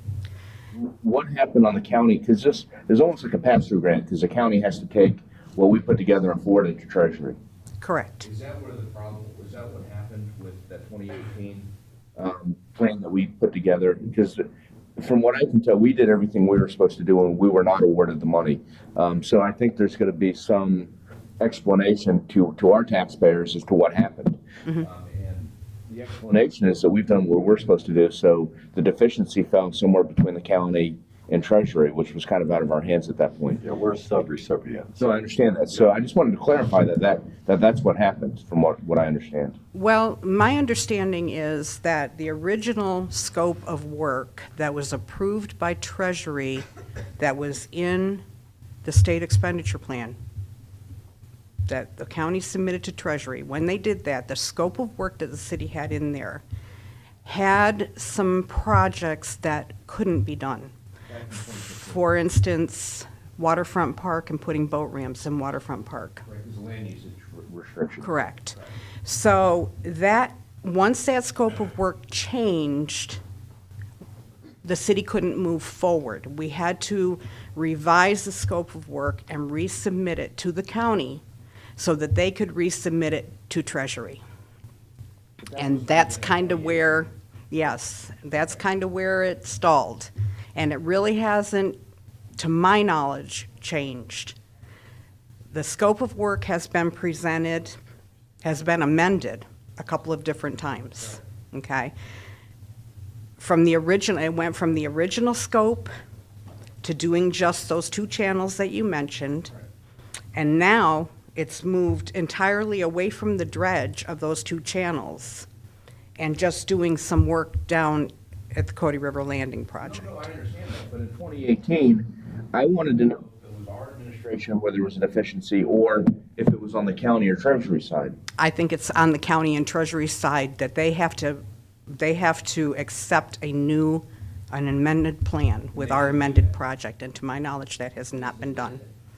We submitted the new plan.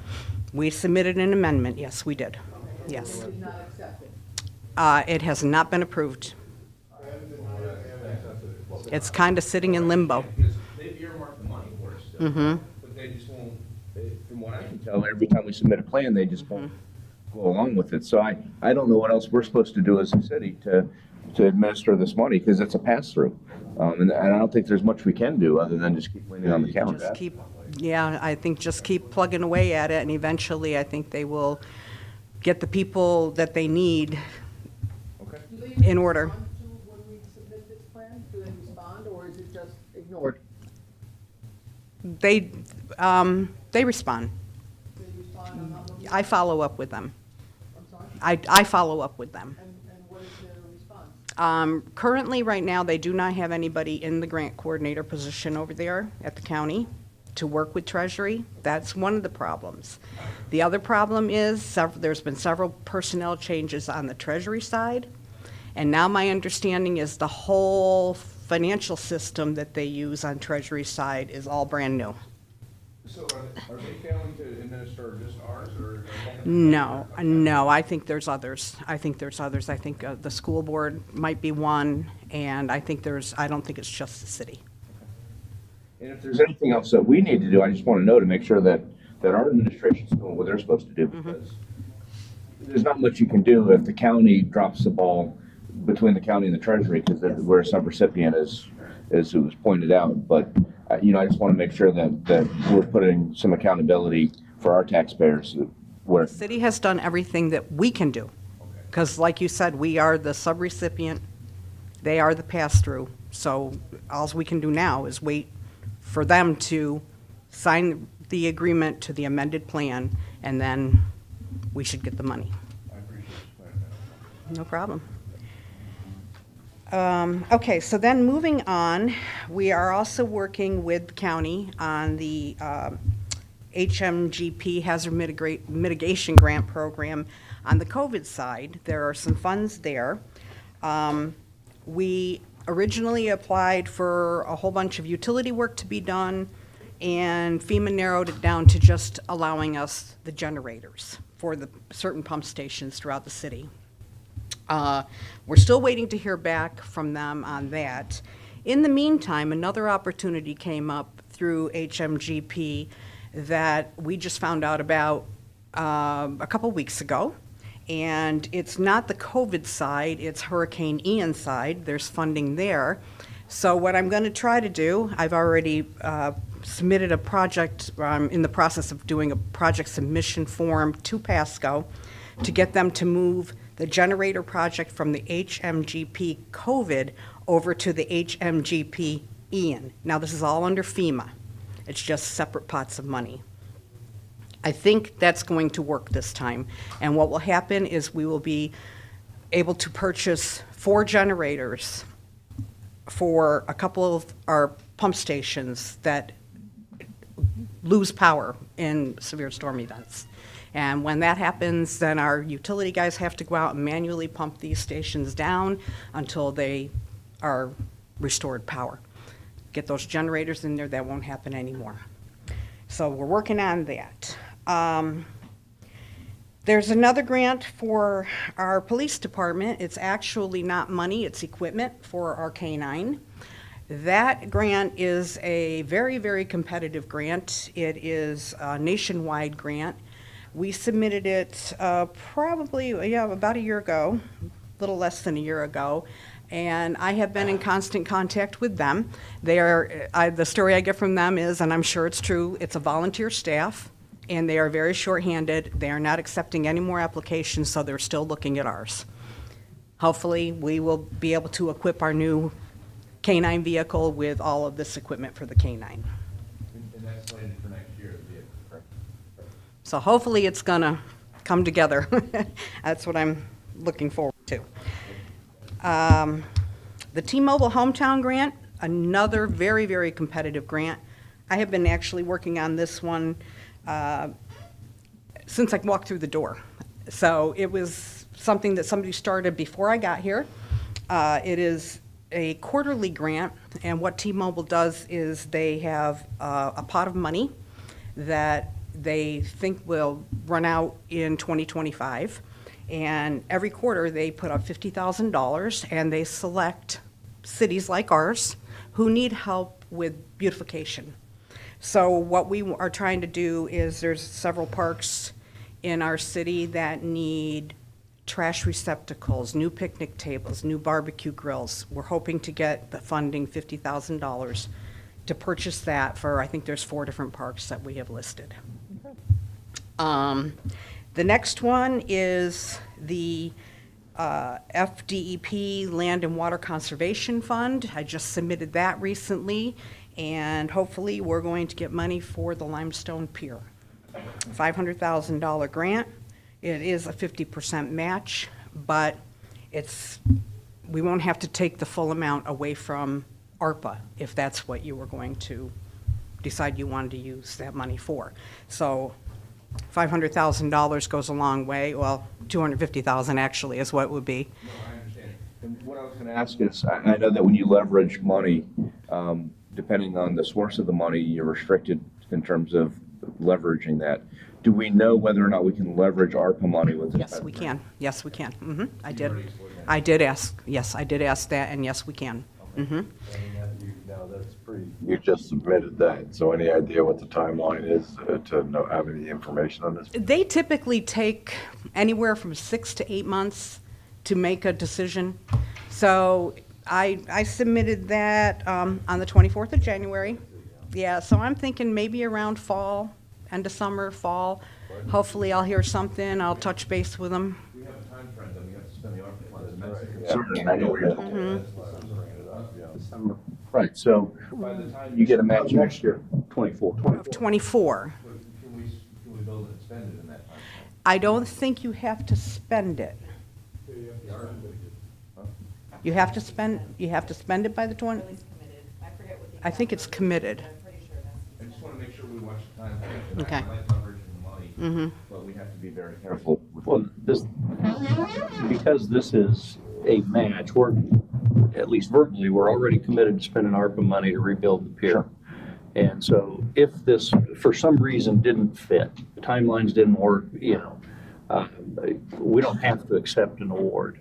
But if it does fit, I'll take the 250. But there's no downside, I get it. Yeah, that's, It's a competitive bid. If we don't take it, somebody else right in line is ready. Right. If it goes in August, that still gives you a year and 4 months. To get it done. Right. Done. Okay. I just wanted to check, that's all. Okay. We'll have to look into that. I thought it was committed. I didn't think it was spent. You have to have an invoice. It has to be like to that point where it's, your project is identified, you know exactly how much, like you have an invoice for it. It has to be spent. You can't go past that December 31st date, or they'll ask for that money back. I think the way Rachel and I euphemized it, the check has to be written and signed. Okay. Mailed just to be sure. Okay, and then moving on. Over the years, I want to say fiscal year 18, 19, 20, and 21, I think is what it is. The letter is in your packet here from Pasco. There has been money set aside in the Community Development Block Grant Program for the city. And it's called their Small Communities Grant, I believe is what it's called. Anyway, it's to the tune of about $62,000. And what that money is for is they like to see projects done that will benefit handicapped residents within your city. So we took a look at some of our areas, and John and I talked about it, and we gave some ideas to the people at Pasco and asked them what they thought would fit best, what project would fit best.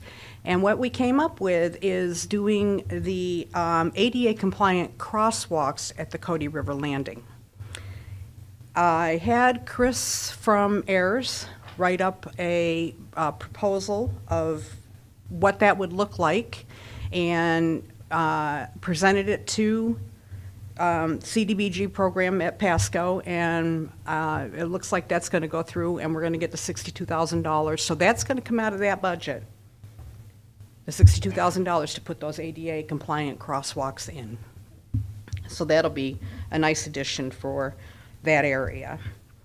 And last but not least is another fire grant from FEMA. This was also just, I'm sorry? Yeah, they keep me busy.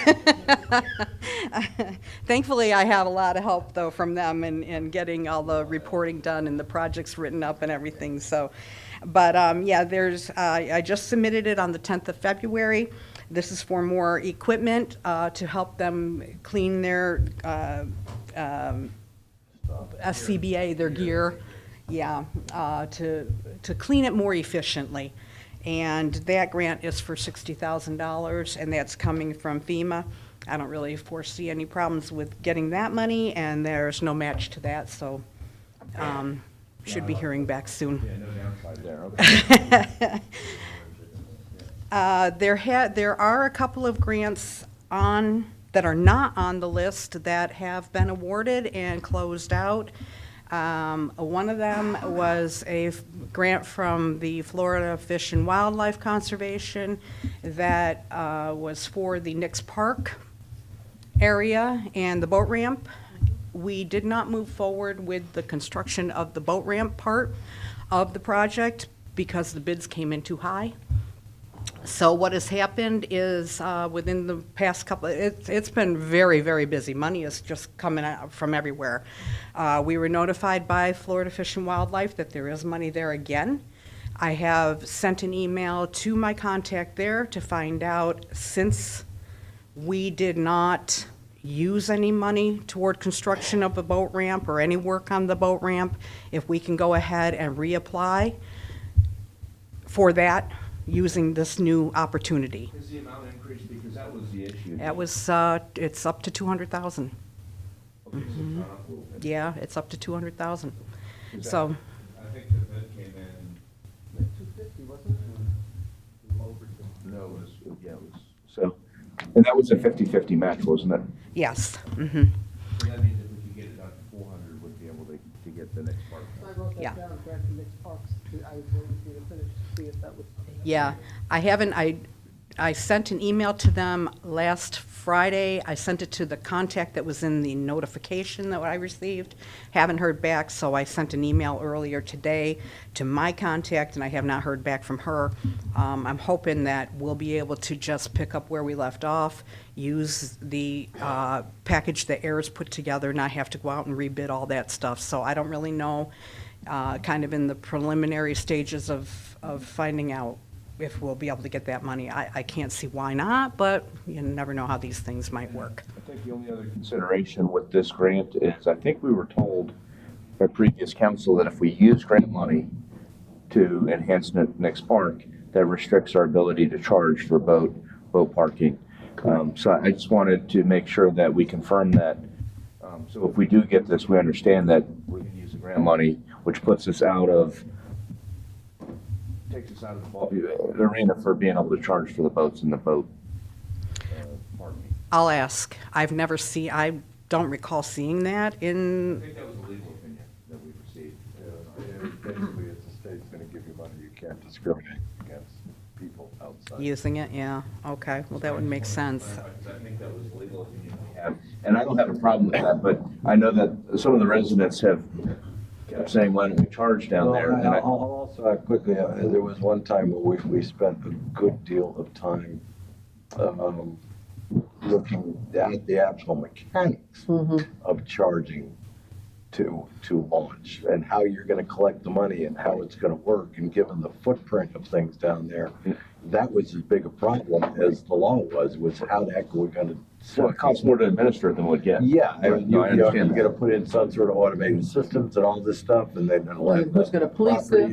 Yeah, it was, I think even Dale was in on that, he was all in on charging for the ramp and just couldn't. Yeah, but he wanted to put some guy walking around with a bag around his waist and collect from each Well, person, and so. then it was also brought up, it was brought up again when I was sitting out at the, I mean, Will had looked into that extensively, and he looked at every avenue, and none of them were feasible at that point.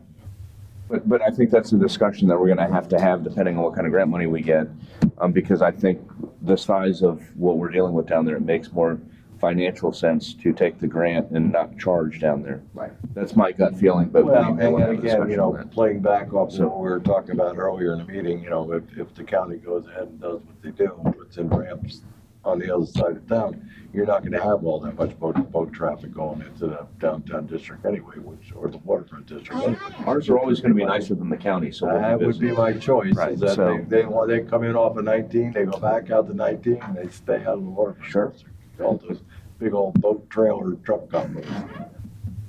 Okay, sorry to interrupt you. No, that's okay. The only other grant that I wanted to mention that has closed out is we received $35,000, again from FEMA, for the fire. It had to do with COVID and all of the work and overtime that was put in during the during the pandemic, $35,000 to help pay for a lot of salaries and stuff that was used during that time for the firefighters. Yeah, the overtime, yeah, so, so that was closed out a few months ago. I don't know about that. Maybe. We could try. What's the worst they could say?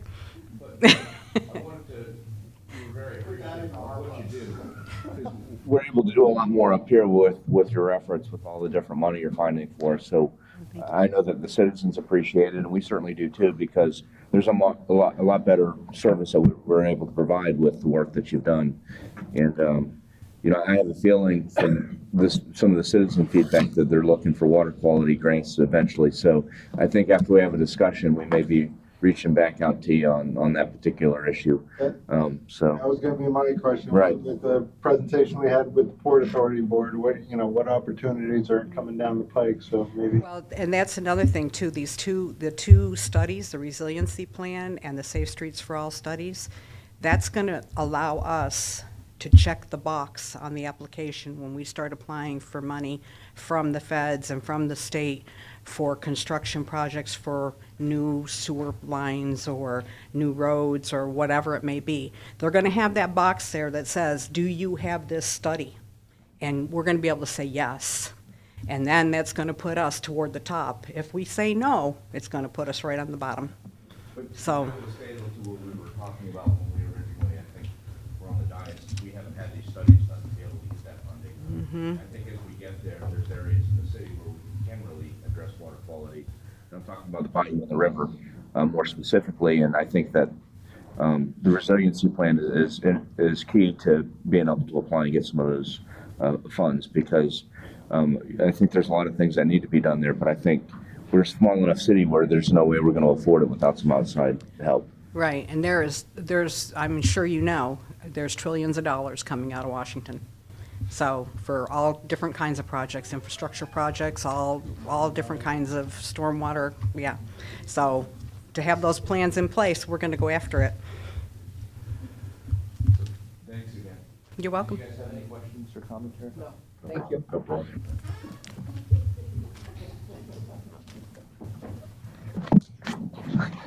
Thank you. All right, so we're going to talk about the approval of the July 3, 2023 fireworks show. I wanted to pass that to Mr. Dude for July introduction. 4th, so it's just on the 3rd. Well, it's the Oh my God, it's the third show. Thank you, Mr. Mayor. This is the purchase request for the fireworks show, as we have discussed in a number of council meetings. It does include 4 and 5 inch pro-grade shells. The show will be 15 minutes.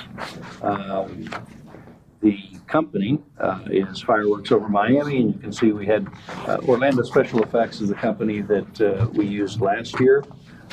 Their show did not include 4 and 5 inch pro-grade shells. We did ask another company to provide a proposal. They did. You can see that proposal starting on page 72, I believe. But they are not available on the 3rd of July. And so that kind of leaves us with And also $7,000 more. Yeah, Fireworks Over Miami would be staff recommendation. We can see their proposal on page 70.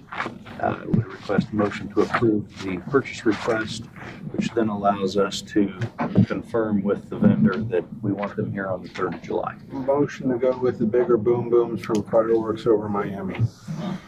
I'll second that. Okay. This is an item that I would like to have seen some 6 inches in there. Oh my but God. I haven't seen 5. Can you set the timer? I think Banks is gonna get rid of the time. There was no way I was going through this without saying that. It just wasn't gonna happen, you know that. all right? We have a motion and a second. I want to I open was the to. 12-inch shell.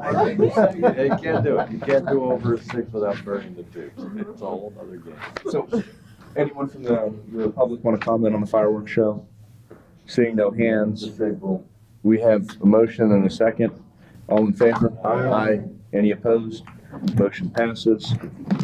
That closes out our council business for the evening, and that brings us to old business. I know that someone has already reserved time to speak about old business, so I'm going to go back to Mr. McClary. Yes, the Bay Boulevard, this was brought up, this council voted to demolish it. I understand last meeting that. We're gonna demolish Bay Boulevard? Yes. How am I gonna get out of my house? Yeah, You got a boat? Yeah, I guess. That's the only way. Hassan Bay. Oh, yeah. Yes, sir. Bank of America has apparently decided to try and repair it. How does that work since this council has now voted for the house's demolition? Where do we go from here? So actually what you voted for was to refuse the appeal of the demolition order. So the demolition is still in process. It belongs to Mr. Alexander and he's moving that forward.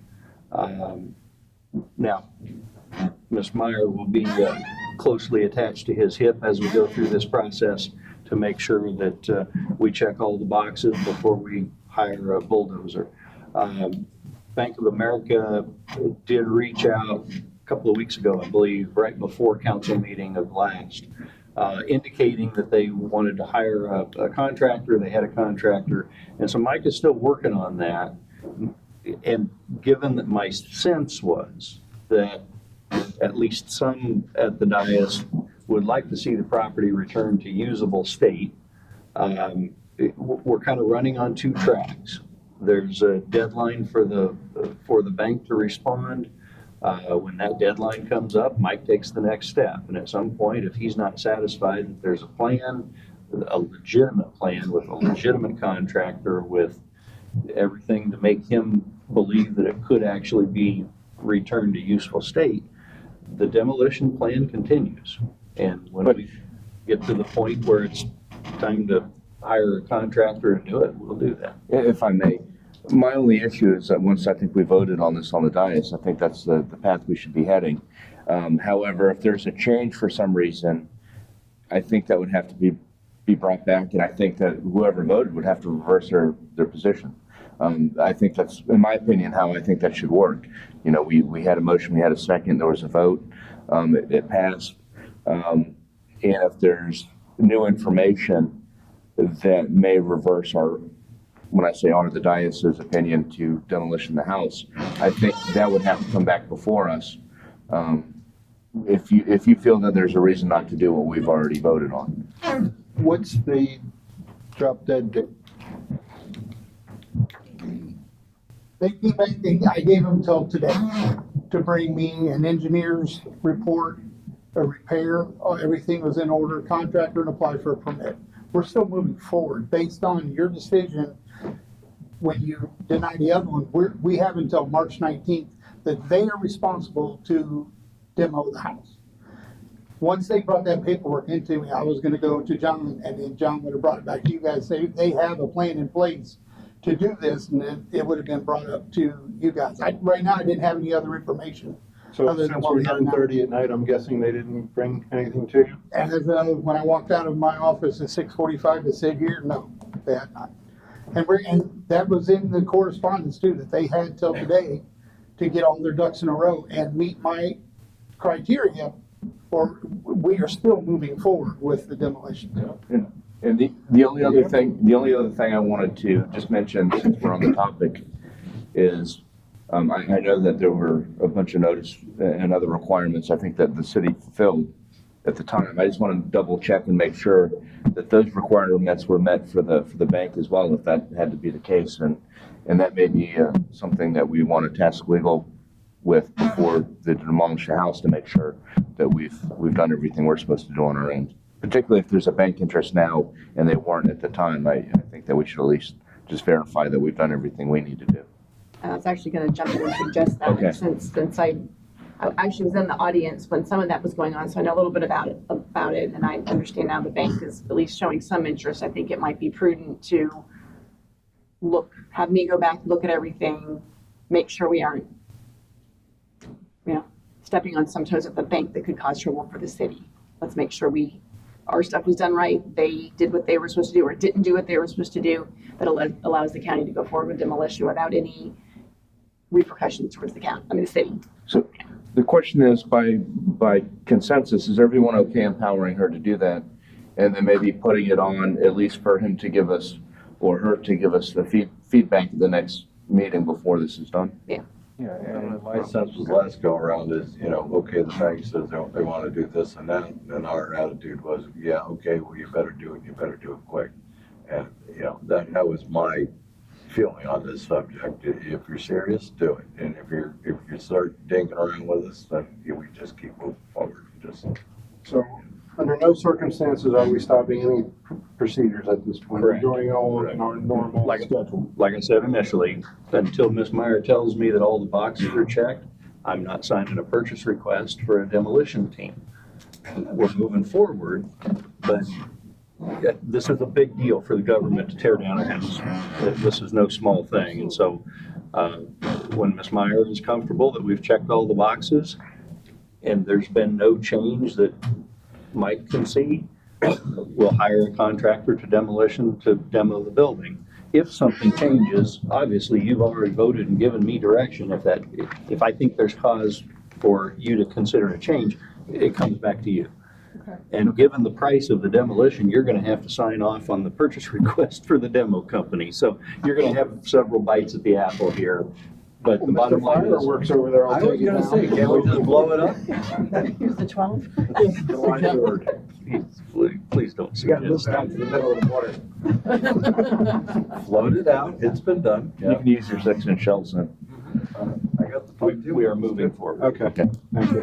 Is that all you had for old That's business? all I had. Any old business? Done. Looking for motions? Adjourned. Second. All in favor?